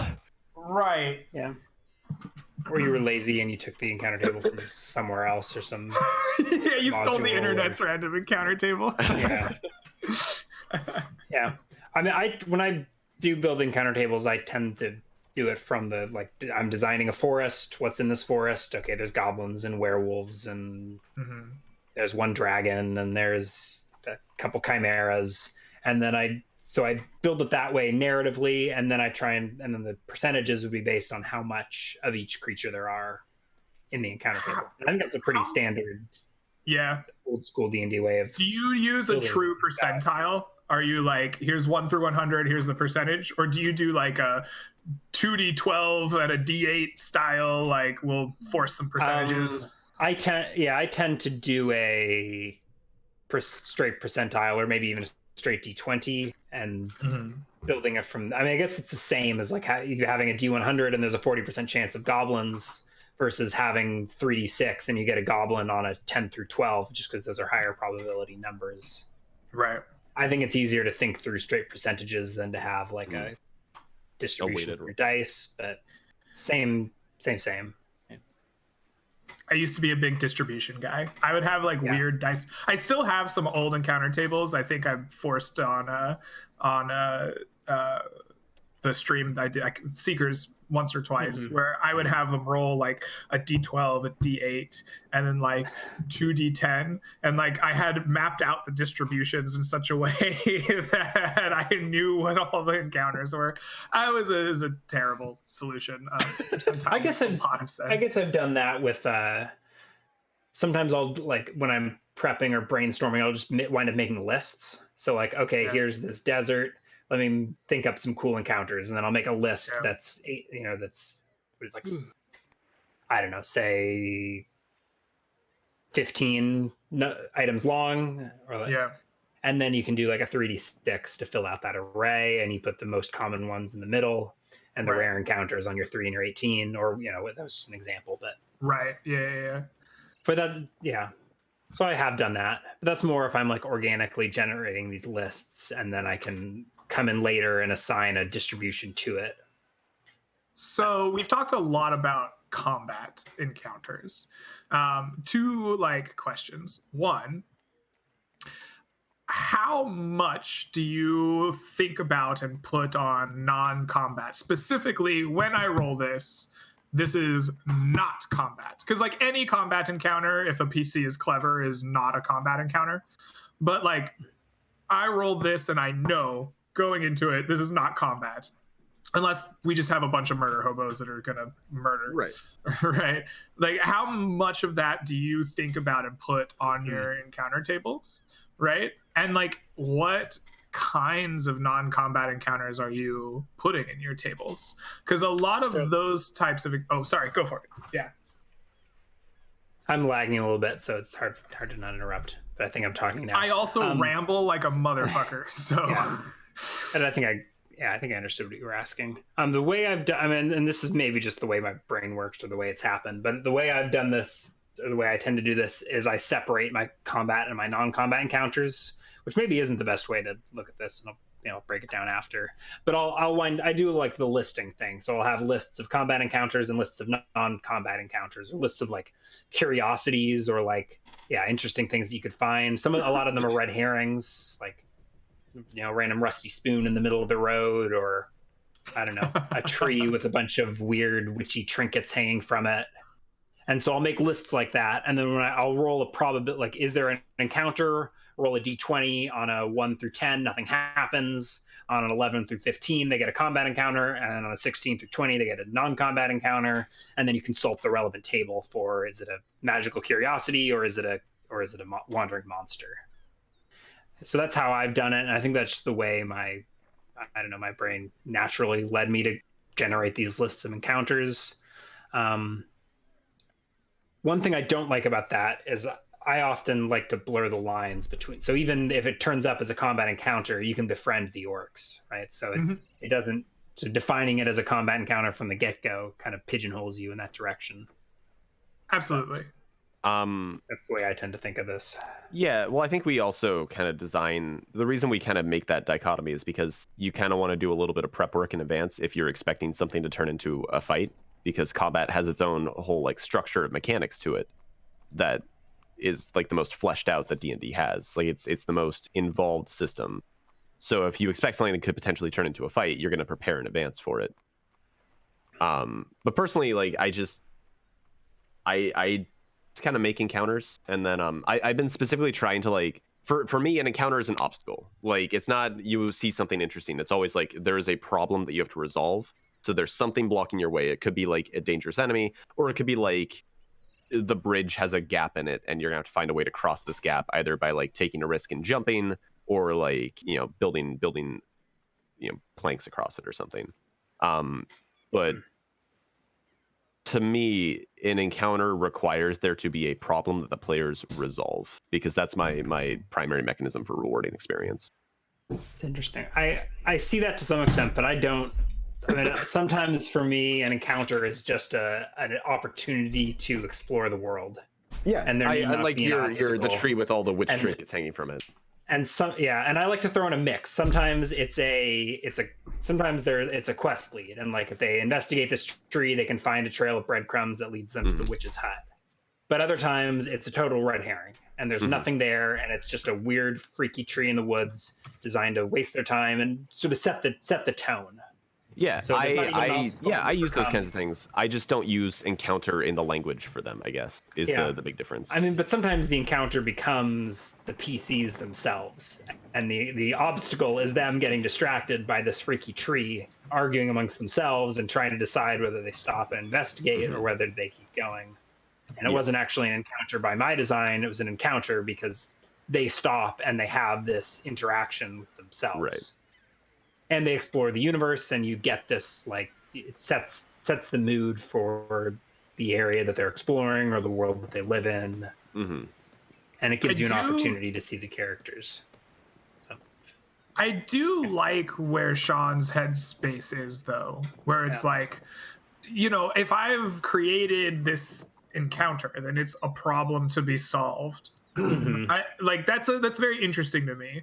I wonder if maybe on something like an encounter table, maybe we fill it with a whole bunch of Sean stuff, and then we think up a whole bunch of Ryan stuff. Like there's this witchy tree and this rusty spoon and something else, and we make those like waypoints in the world. I use those kinds of things. They're just not encounters. And like when they go to the the Ashen Forest, just by virtue of having gone there, they find the witchy tree and they have to think about it. But then when we roll on the encounter table, what they see is like, I don't know, a whole bunch of like pit traps or something that have been dotting the landscape. And I like Sean's way of thinking. I think because that's how we tend to think about stories, at least built into our brains or just in our culture. That like a story arc has this progression of obstacles that the heroes overcome, and then they get to the big one, and the whole resolution and blah blah blah. Whereas I've definitely had sessions where either by virtue of like what I've rolled on my tables or just my own whims, it becomes a boring session because it's just a trail of curiosities with no actual adversity, with no obstacles to overcome. And it becomes boring because it's just a bunch of flavor that doesn't actually push back on the players at all. So I can see it being important to build in these encounters that are actually obstacles in order for it to feel like the story has forward momentum. Yeah, I think that's smart. Welcome back, Neal. Thank you. Yes, welcome back. How was your drink? It's good. I just heading to my dying wife. She's got a fever. It's getting worse. But what are you gonna do? Put her down.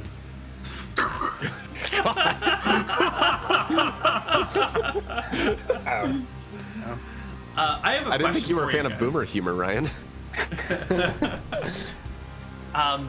Hey, if she can't afford her own healthcare, we can't. She's a burden on society. Sorry, this is going back to the politics discussions.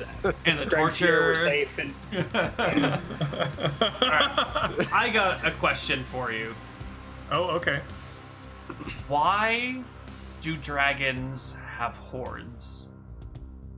Horns? Okay, so Horns. I have an Treasure answer for horns. this that I really like. I really like this.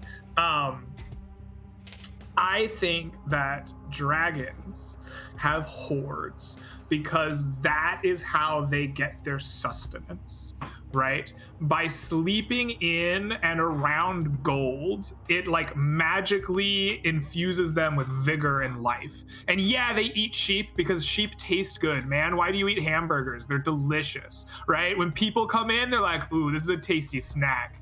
But they gotta sleep on gold. And the more gold they sleep on, the more they grow. So when they are young, if you capture a dragon and you take it away from a pile of gold, it just won't grow, right? It'll just be this little whelp. But if when it gets its own gold, it starts acquiring it, it grows bigger and bigger. And so dragons are avaricious. They need the gold. So they stockpile it and hoard it so that they can fucking magically grow, and they like, it just is magically part of what makes them get bigger and stronger and more magical. Mm-hmm. So they don't need magic items, they just need gold and silver. Wealth, right? Treasure, it fuels them. And it's why they're so avaricious. I like that for D&D. This is why, like, I think about dragons as hoarders in, like, my headspace. Like, this is not canon to anything that I know of, but I love it as a concept. Like, this that's is a really my, cool like, personal way of going about it. So if I'm running like a solo game, they don't usually. I mean, granted, if I was really building my own thing, I'd probably go more the Dragon Age approach of dragons are not intelligent creatures. They're just big, dumb lizards. And they're incredibly dangerous because they're very big lizards, but they're not smart, right? Dragon Age is great because of that. You're like, oh no, it's a dragon. It's like, I'm a dragon. Hello. Yeah, it doesn't speak or anything. It's just a big animal that wants to eat you because you look tasty. But my usual approach is that monsters don't have hordes, but they do tend to like hole up in places that do have hordes. So like the monster will move into the old abandoned temple because it's a big spacious area to make its lair. And the temple has wealth, but the dragon only has it by association. Yeah. Or heroes show up to slay the dragon periodically and they die and leave their plate mail behind. Yeah, that too. Like that could also just be it. Like there's a wealth of like the scattered remains of the people that have previously tried to kill the monster. Yeah. I've been playing. But I tend to not make them hoarders. Go ahead, Ryan. Well, I was gonna say, I really like Greg's, I don't know. I like that a lot, yeah. Conception from like a narrative and like an ecological, like for use in D&D. But I think there are like cultural implications behind dragons, right? They've been in human mythology for thousands of years, right? And it kind of, dragons tend to symbolize like the worst of man's fears, right? It's like all of the scariest creatures combined into one, right? It's like a, it can fly, and it's kind of like a lizard, and kind of like a cat, and kind of like, it's like all a these snake, right? Snakes are terrifying, so it's got snakes. It breathes fire because fire is the worst. And and I think it maybe goes back to like our hunter ancestry, right? Like the brave hero that could go out and slay the saber-toothed tiger is rewarded with I don't know, whatever. I don't know. There's rewards for doing that, right? At least at the very least, you get the meat, shiniest of rocks. Maybe you get bones, shiniest of rocks, or like the hottest cave woman is waiting to throw herself at you. Yeah, So I think that's where a lot of these like the dragons guarding the virgin, like St. George type stories come from. And I think the treasure hoard originates more metaphorically, right? There's reward to be reaped from going out and taking risks and slaying the dragon and saving the princess. So I think that has deeper roots in our human psyche. And but how do you then culture. justify that in game? I mean, I appreciate you come your up with a cool story like Greg just did. Okay. That's what I was saying, right? There's the cultural history of this, and then there's like how do you make it satisfying within your campaign world? And I think Greg thought about that more deeply than we ever had. Yeah, what are your thoughts, Neal? I've been kicking around the idea that, have you ever heard someone talk about how, maybe this comes up more in like maybe TV and movies than it would in real life, but like a high-powered lawyer being like, well, I will argue for a higher salary, not because I need the money, but that's how I keep score. That's how I know how good of a lawyer I am or whatever. It's like I keep score by the metric of the wealth that I bring in. I don't really give a shit about it, but like I'm going to argue for that. So I've been thinking about the idea of dragons being these ancient creatures with all this knowledge that are sort of, at least maybe the good ones, are open to being asked questions from time to time with, if you will pay them a gold deposit or a wealth deposit. And the dragons don't regularly actually give a shit about the treasure. Like, they don't use it for anything, but it's there like, this is how fucking badass I am. Look at all the treasure that people have amassed because they come to me seeking for advice. And for them, it's like, it's a matter of prestige. It has no value or use to them. If there was like a dragon council, right? Where like every 150,000 years or something, the dragons all meet, and then they get to walk in with their big swinging dick of treasure. Like, look at this! This is a holy avenger. Guess who killed a paladin? Oh yeah, right. Then you've got to have the hippy dippy dragon that's sworn off wealth as a meaningless. I'm here to tell you that all the dragons should have equal wealth. The Bernie Sanders dragon running around just trying to like redistribute. It's got like wild tufts behind its ears. You need to redistribute your hordes. Your minions need equal pay and healthcare. Hordes should not exist. You know the kobolds outnumber us. I like this. I want this dragon. This is going into West Marches. I want this dragon to exist in the world and for everyone to talk about how they really like his ideas, but don't think he's going to get any momentum. He's not a viable overlord. People don't respect the dragon without any horde.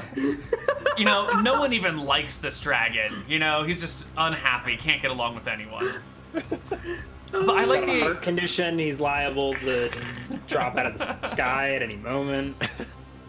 I think it's weird that we talk about Bernie's age and health a lot, but like every candidate that's left is like 75 and over. Yeah, They're and the all fact about that to keel like Bernie over. has been cleared by multiple doctors and he would not have been released from the hospital as quick as he was if he was in bad condition. We were talking, my friends and I, about head football coaches once. And I looked around and I started tabulating the ages of football coaches. And I said, you know what? This is going to sound terrible, but I think there's an age cutoff, right? I said every coach that hits 70 declines very sharply, no matter how great they were. They could be Bobby Bowden, Bear Bryant, Jimmy Johnson. Oh, Jimmy Johnson. They hit about 70, and like suddenly things just don't go as well, right? Their programs become a mess. They start losing a lot of games. It's like, I just think when you hit around 70, you just can't go as hard as you used to. And then I turn around and I look at all these politicians. I'm like, why are we electing 80-year-olds to office? Yeah, that's a great question. Right? Like, this is like, if we hired a 79-year-old head football coach at the University of Texas, like, we would all collectively piss our pants. Like, oh God, this is probably going to go wrong. Yeah. Anyway, to try and pull us back out of the politics conversation. Yeah. Going one back of the to reasons... dragons, have you seen that art series of the dragons with unconventional hordes? It's gone viral numbers of times. They're really cute. They're like dragons with like a horde of teacups or like a horde of muffins. Oh, I think like I've seen a teacup few of those. Yeah. A horde of butterflies. I really like those, and I think that would cute. make for interesting D&D dragons. Maybe not with a horde of butterflies, but like A horde of teacups. I could be down for that. A horde of Right. blankets, you know? or like a horde of bunny there's plushes. like a horde of books ones. Imagine like a dragon with a library instead of treasures. Sleeps Horde of amongst I art like supplies. the dragon with the library. That's really Yeah. cool. That's clever.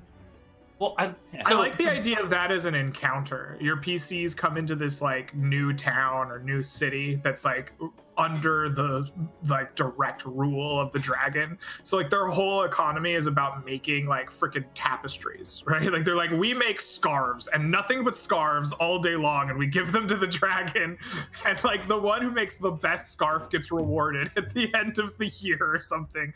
I think that'd be fun. That'd be really crazy. Mm-hmm. The reason I wanted to bring up dragon hordes is I like the idea of having dragons have a bigger presence in the game world, which you kind of need to pull them away from combat creatures to do. You need to give them as more of like a rotating NPC factor. So I like the idea of you being able to walk up to, you know, Nixie's the gold dragon and be like, hey, here's the wealth that we have. We need to know about blah blah blah, or like, we need to go to this place, can you help us with this? Here's our tribute, please, oh mighty dragon, give us wisdom. I think that would be a really fun way of bringing them out of this like weird, you don't really see the dragon until you have to fight it and kill it, and then the whole story's over. You know, it's nice for good dragons. Life. You know, the dragon at the bottom of the lake that it's rumored you can't go near unless you bring a gold tribute. Right, or maybe with evil dragons, it's more of like, here, dragon, here's all this gold. Would you go burn down this village, which is filled with my enemies? And the black dragon's like, sure, I'll take your gold and I'll go burn that village for you. Awesome, whatever, I don't give a shit. I think having them as like, maybe not. Yeah, yeah, the way this works in one way that dragons have an influence on their surroundings in D&D is with like, the whole lair areas, or like their territory. Mm-hmm.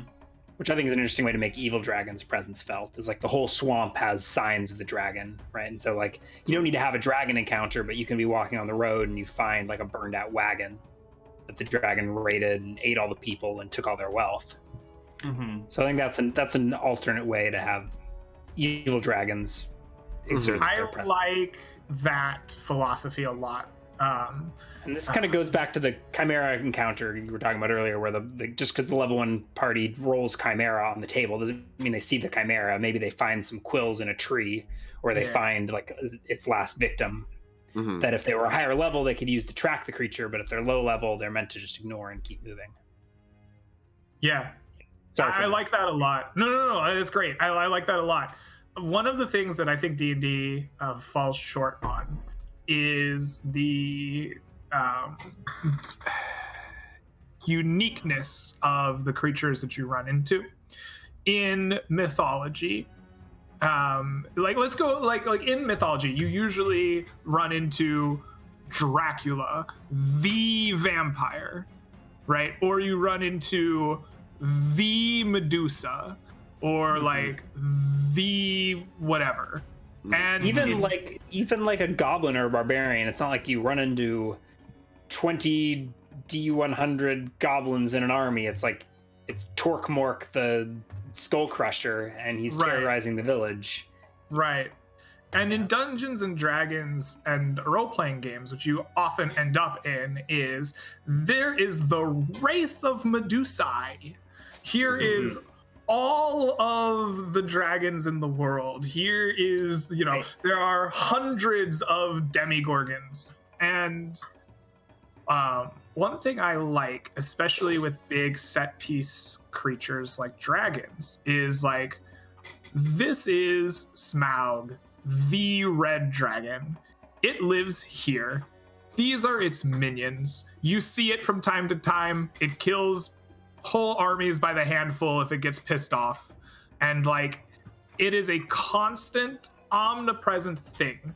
People talk about Smaug the red dragon. People fear it. Maybe when you like leave town, they give you some kind of blessing, like don't let the fear take you, or like don't let Smaug get you, or whatever. It's like their way of saying goodbye, right? And like, you encounter more and more and more things about the dragon until eventually leading up to getting the big awful dragon, right? Yeah. And there's maybe a handful of them like that in the world, tops. Yeah, I totally agree. I think this is more a symptom of lazy or uninformed DMing. I think it's fine that the Monsters Manual has these generic dragon entries or generic Medusa entries, but good DMing should be to take that and make it specific to your campaign. So to flesh out the dragon, or to flesh out the vampire, and make it an interesting NPC that's part of the world. Even for low-level monsters, I think this is underrated, right? So instead of just having a kobold horde, make the leader of the kobolds an interesting character. I'd like to push back on this and say, make more kobold hordes that become a major threat to humanity and human civilization. Just have kobold armies marching around the world, trashing and sacking entire human cities. The kobold army has much more character when they're led by a cleric. Oh yeah. Give them some awesome leadership. And... I just caught the word teats. I didn't catch anything else Ryan said. Sagging teats was all I got. Kobold cleric of Martha, right? Yeah. I'm pretty sure he was describing Mama Beatrix. I think so. But it was just like, Isn't I was listening to much Sean. More memorable encounter. Yes. Mm-hmm. Yes. Yeah. Father Morton Bixby with his Martha teated armor. I love Father Morton Bixby. They were not saggy though. They were plump and voluptuous. Yes. He was the symbol of health and fertility. Yeah. Yes. Or Or maybe Friar just Morton too much of Mama's Bixby milk. was one of my favorite characters. Like, I was big on Friar Morton. Mine too. It's a shame you got him killed. Yeah, about that.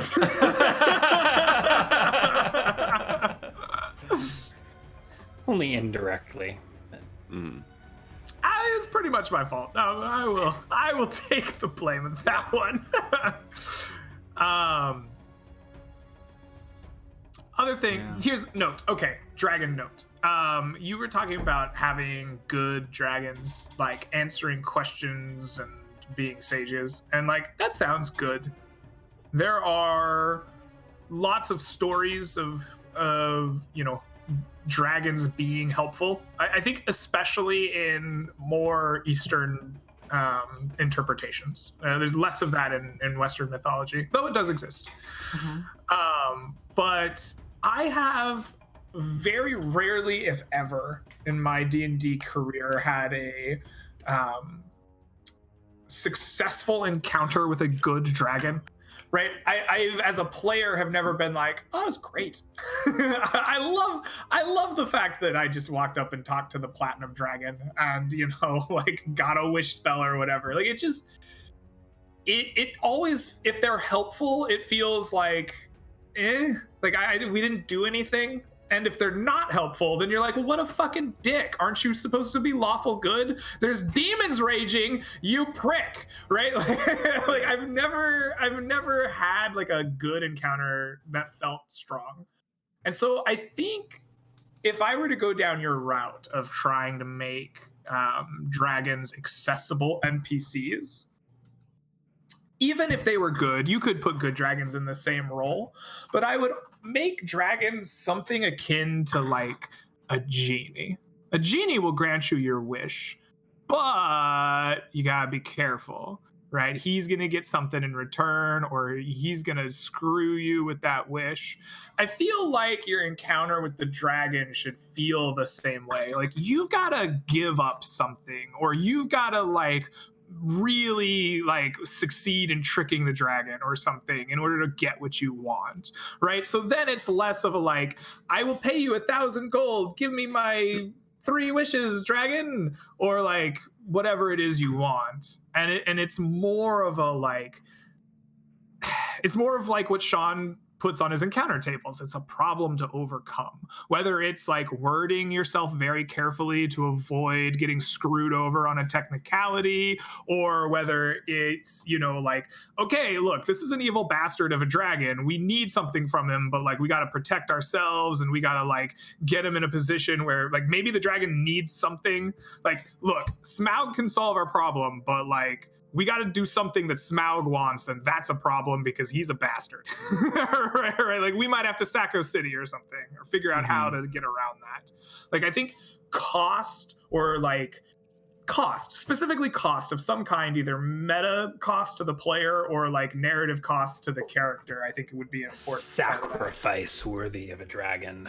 Yeah. And I think that's where it comes down to what sort of dragon you approach. You approach the red dragon and he's like, bring me a princess or something. And you approach the gold dragon and the gold dragon's like, cool, you can do this, but first I need you to go feed the kobolds. Please spend 6 months helping these poor helpless creatures feed themselves. And you're like, fine, I'll fucking play your kobold games for 6 months and then you can tell me the answer to my quest, right? Is that not?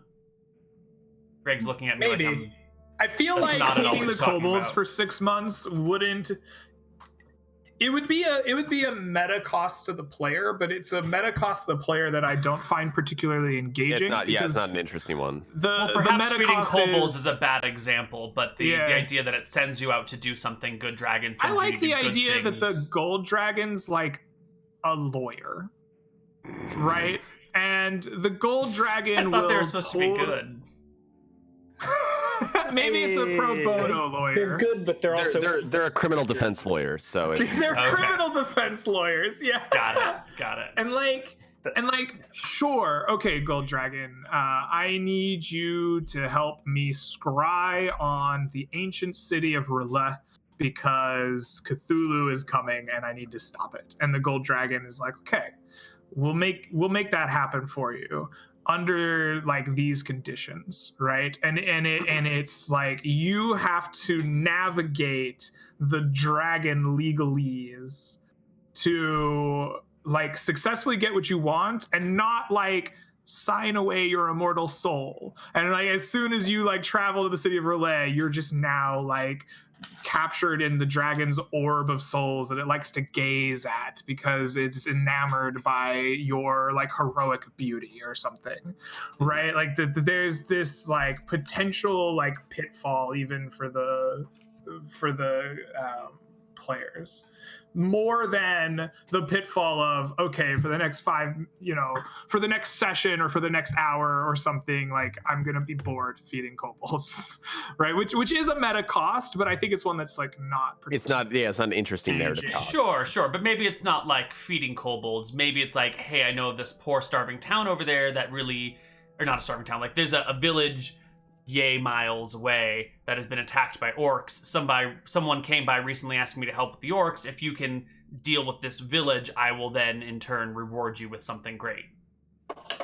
I mean, if you really want to make dragons a bizarre force, both capable of good and evil, you could scrap the D&D approach and go with the OG Elder Scrolls approach, where dragons are basically giant time machines that warp the fabric of reality around you as you near them and only look like dragons because that's what people believe dragons look like.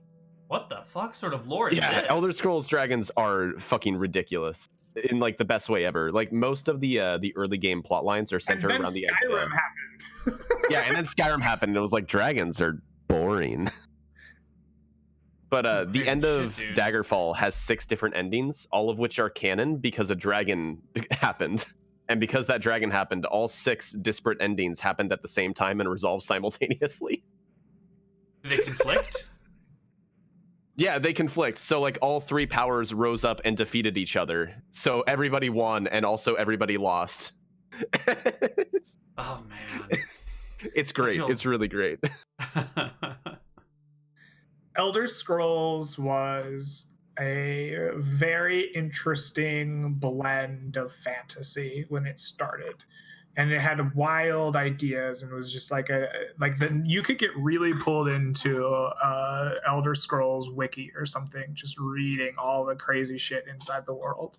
And as it became more and more like a mainstream success, they shaved away a lot of the like really interesting, wacky lore and became more a traditional sword and sorcery game. Yeah, no, if you really want like wacky, ridiculous, but amazingly awesome fantasy lore, Morrowind is probably peak Elder Scrolls for that. And then Oblivion is where it gets really just like generic fantasy with pretty elves. Basically, Morrowind was successful enough that they made Oblivion. And Oblivion is a great game. It's a very fun game, gameplay-wise. But it became like it's like a band. It's like Maroon 5. Maroon 5 is a bad example because Maroon 5 was never that good. But Metallica? Maroon 5 used to have an interesting, unique sound. They tried really hard to give you this kind of unique take, or at least their attempt at a unique take on kind of a funky rock and roll sound. And at a certain point in time, the Maroon 5 all collectively went, you know what would be really great? What if we just made a lot of money? And they all just they went completely 100% like top of the charts mainstream sound. And they lost all the things that made them unique, but they gained a mass appeal to the point that everyone knows who they are, right? And that is the kind of difference between. So you're saying they sold out? Yeah, and that's kind of how I see Morrowind and Oblivion.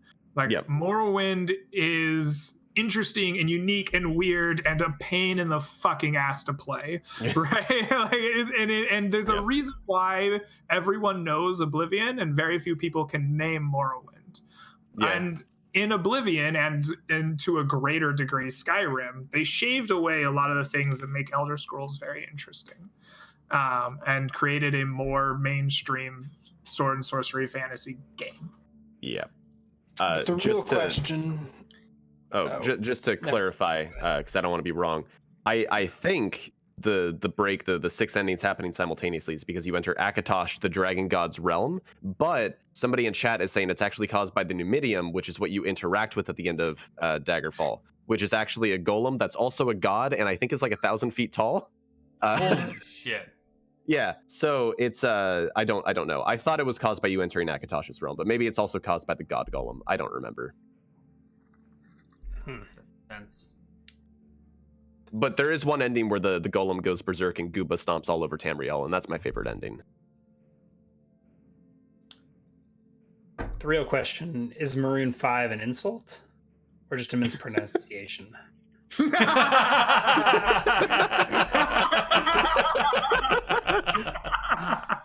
Nice. Well done. I steal all my best jokes from chat. That was great. That was great.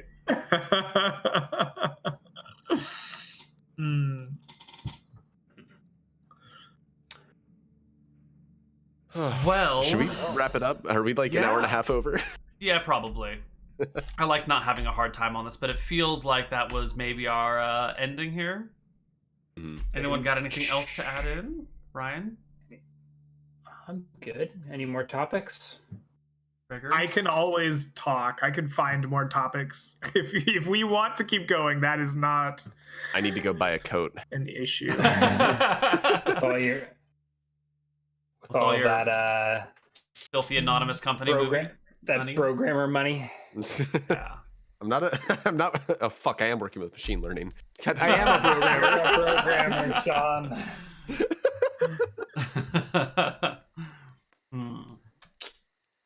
Well, Greg, unless you have something particularly juicy on hand. Not ready to go. I mean, I can always find more to talk about, but it sounds like you're ready to wrap. I'm ready for lunch. We'll do it again. Yeah, I need to go get orange juice for the wife. And Nice. And oat milk, right? no, I already have oat milk. We got plenty of that. Oh, all right. And if you run out, you know where to get some more. Just find some oak titties and start pulling on them, right? Yep. You missed a little bit, Greg. Just a little bit. It's pretty self-explanatory. So, anything to plug, Neal?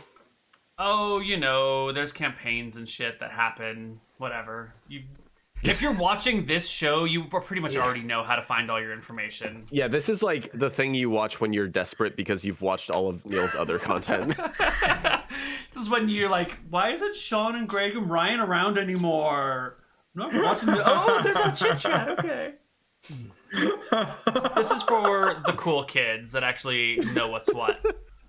Not them scrubs out there. I guess we'll go. Oh wait, hold on. We do have a hobo soon, right? And a hardcore heroes. And then soon? I think there's a hardcore heroes after that. I think Hobo's the 15th and hardcore heroes the 22nd. Hobo's 22nd. Hardcore heroes is 29th. Oh, and then hardcore heroes 29th. Okay. Hardcore hero. That's Oh right. shit. Oh man. Oh shit. You're praying for a raised dead spell, right? Yep. That's where we left. You haven't been thinking about this automatically night and day? ascended to level 10 as we agreed upon during the last Yes. episode. If you don't prep for this, you're just gonna have to buy the book and let him raise Malachite back. So I've prepped a little bit.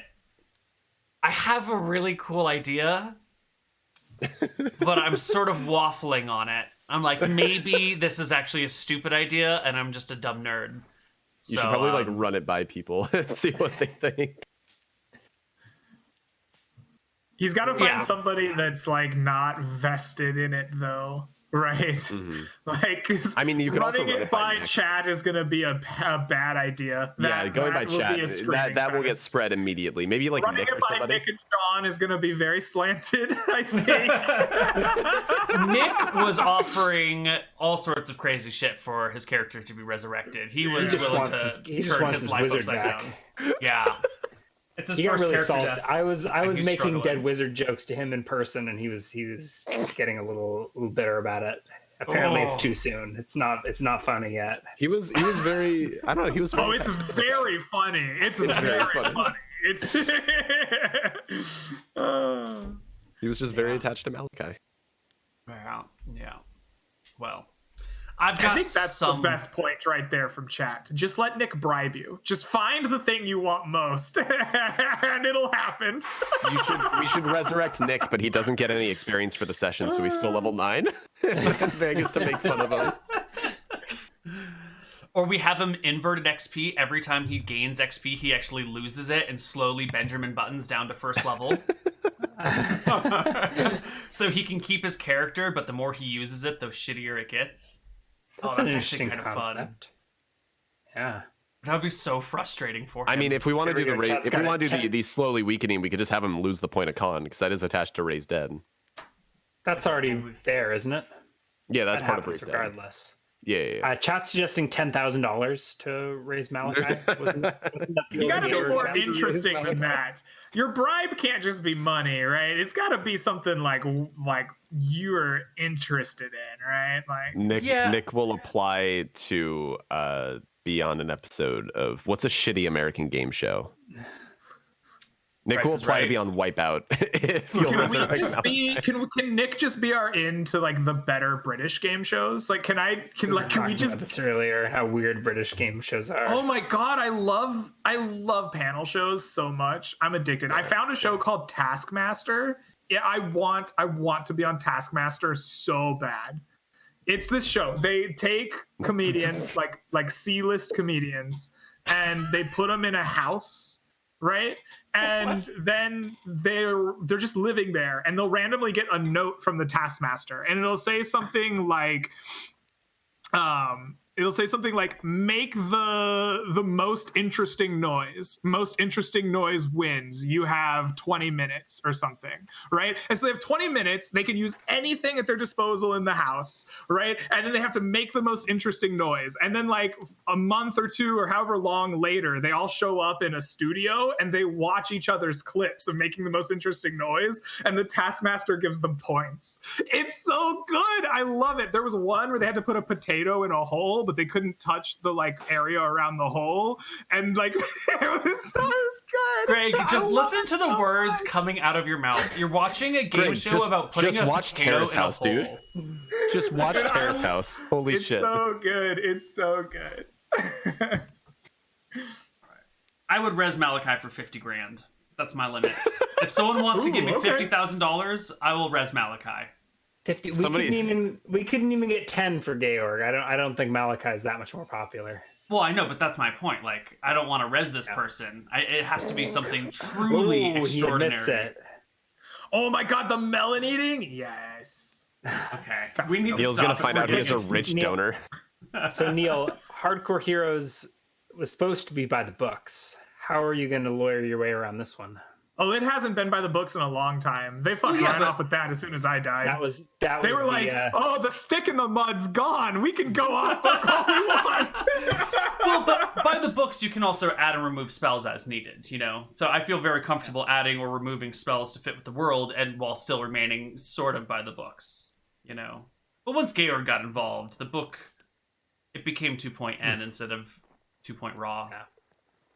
Raw was too raw for me. That's the best idea ever. Can we make Nick participate in a Taskmaster episode where like he can raise Malachi from the dead only if he can complete all the like Taskmaster tasks we come up with? Oh man, I have played Truth or Dare with chat before, and it is a dangerous game to play. You do not want to do that. You know what? How about if Nick goes full superhuman and Coffin drops onto barbed wire, we'll resurrect Malachi. Yeah. What? Have you not heard of this? Superhuman? Okay, so Superhuman is an amateur wrestler who has a YouTube channel where he puts up videos of him like coffin dropping or elbow slamming like dangerous objects and injuring. The guy that did like the Legos. Yeah, he did the Legos. He dropped onto barbed wire. He did an elbow drop onto a microwave. I'll pass on that. The Legos was kind of funny, but yeah, I'm not a big fan of hardcore wrestling. Like people like Jimmy Havoc who just bleed all over the place. Like I understand that there's a appeal to that, but it's not for me. It's one of those things where like I saw that channel and I was like, all right, I'm gonna spend the next 20 minutes of my life absorbing this, and then I'm gonna move on. And I don't know, it was a very bizarre 20 minutes, oddly morbidly satisfying. Okay. Well, I think with On that, that note, with this has gone on far too long. Yeah. I just have to quote Faye right here. One moment. Wait, is it a good quote? What's the quote? Bring back D's nuts. Was And D's with nuts that- an NPC? I don't know, No. but I'm tickled by it. I feel like Faye has a lot of quotes in here now. Faye She's is a just clever person. funny. She's Yeah. she's really funny. I just remember last time there was the I would murder all the pregnant women. There's one about NECA Lucifer being a sexy Ron Weasley. I don't know. There's a whole bunch of good ones in there from her. There's another about like vehemently disagreeing with somebody's ice cream choice, but the phraseology of it is just perfect. Yeah. This is the real reason Faye is not on Chit Chat. We don't want her She would outshine outshining all of us. To be honest, I have actually thought about bringing Faye in here, but I keep saying no. It's just the Hardcore Heroes crew. Can't have someone funnier than me on the show. I support Faye on Chit Chat. Yeah, I'd be down for She it. would be much better than all of us for sure. Yeah, I know. probably. Well, okay, I don't know. Greg, you are very useful to this show because you bring I up know. actual like subjects for discussion. You're so important, Greg. We really You're can't not run this without interesting, you. but you bring up good topics. You know, okay, Greg, if you could just sit out the next episode but email us a topic list. Yeah. Can you just curate the show and then we'll give you a producer credit. But for real though, like before you got here, it was like, well, I guess we could talk about politics. It was bad, yeah. man. Real bad. All right. We were asking And- chat for suggestions. Oh my god, man. that was terrible. That was a bad Oh idea. yeah, it was bad. It was a dark time. Okay, and we're gonna go now. We're actually leaving for realsies. The American goodbye is going to. This is like every phone call I've ever had. Like, oh, I guess we should get off. Hey, have you been to the No, you burrito hang up place? first. No, this is hang a up first. distinctly American thing. If you travel other places, you'll find it different. In Vietnam, we'd be like at a party, or we'd have friends over at our house, and then when the Yeah. Vietnamese girls would just get up and like, okay, I'm leaving now, and then just leave. actually leave? right away. Yeah. And it's a cultural That's thing. In the United crazy. States, your goodbye takes about half an hour usually. Oh, yeah. In Yeah, Vietnam, yeah. your And goodbye you is want like 5 to go, seconds. but you're waiting for a lull in the I conversation. found the ultimate to- solution to this is to just not say goodbye and walk out the door.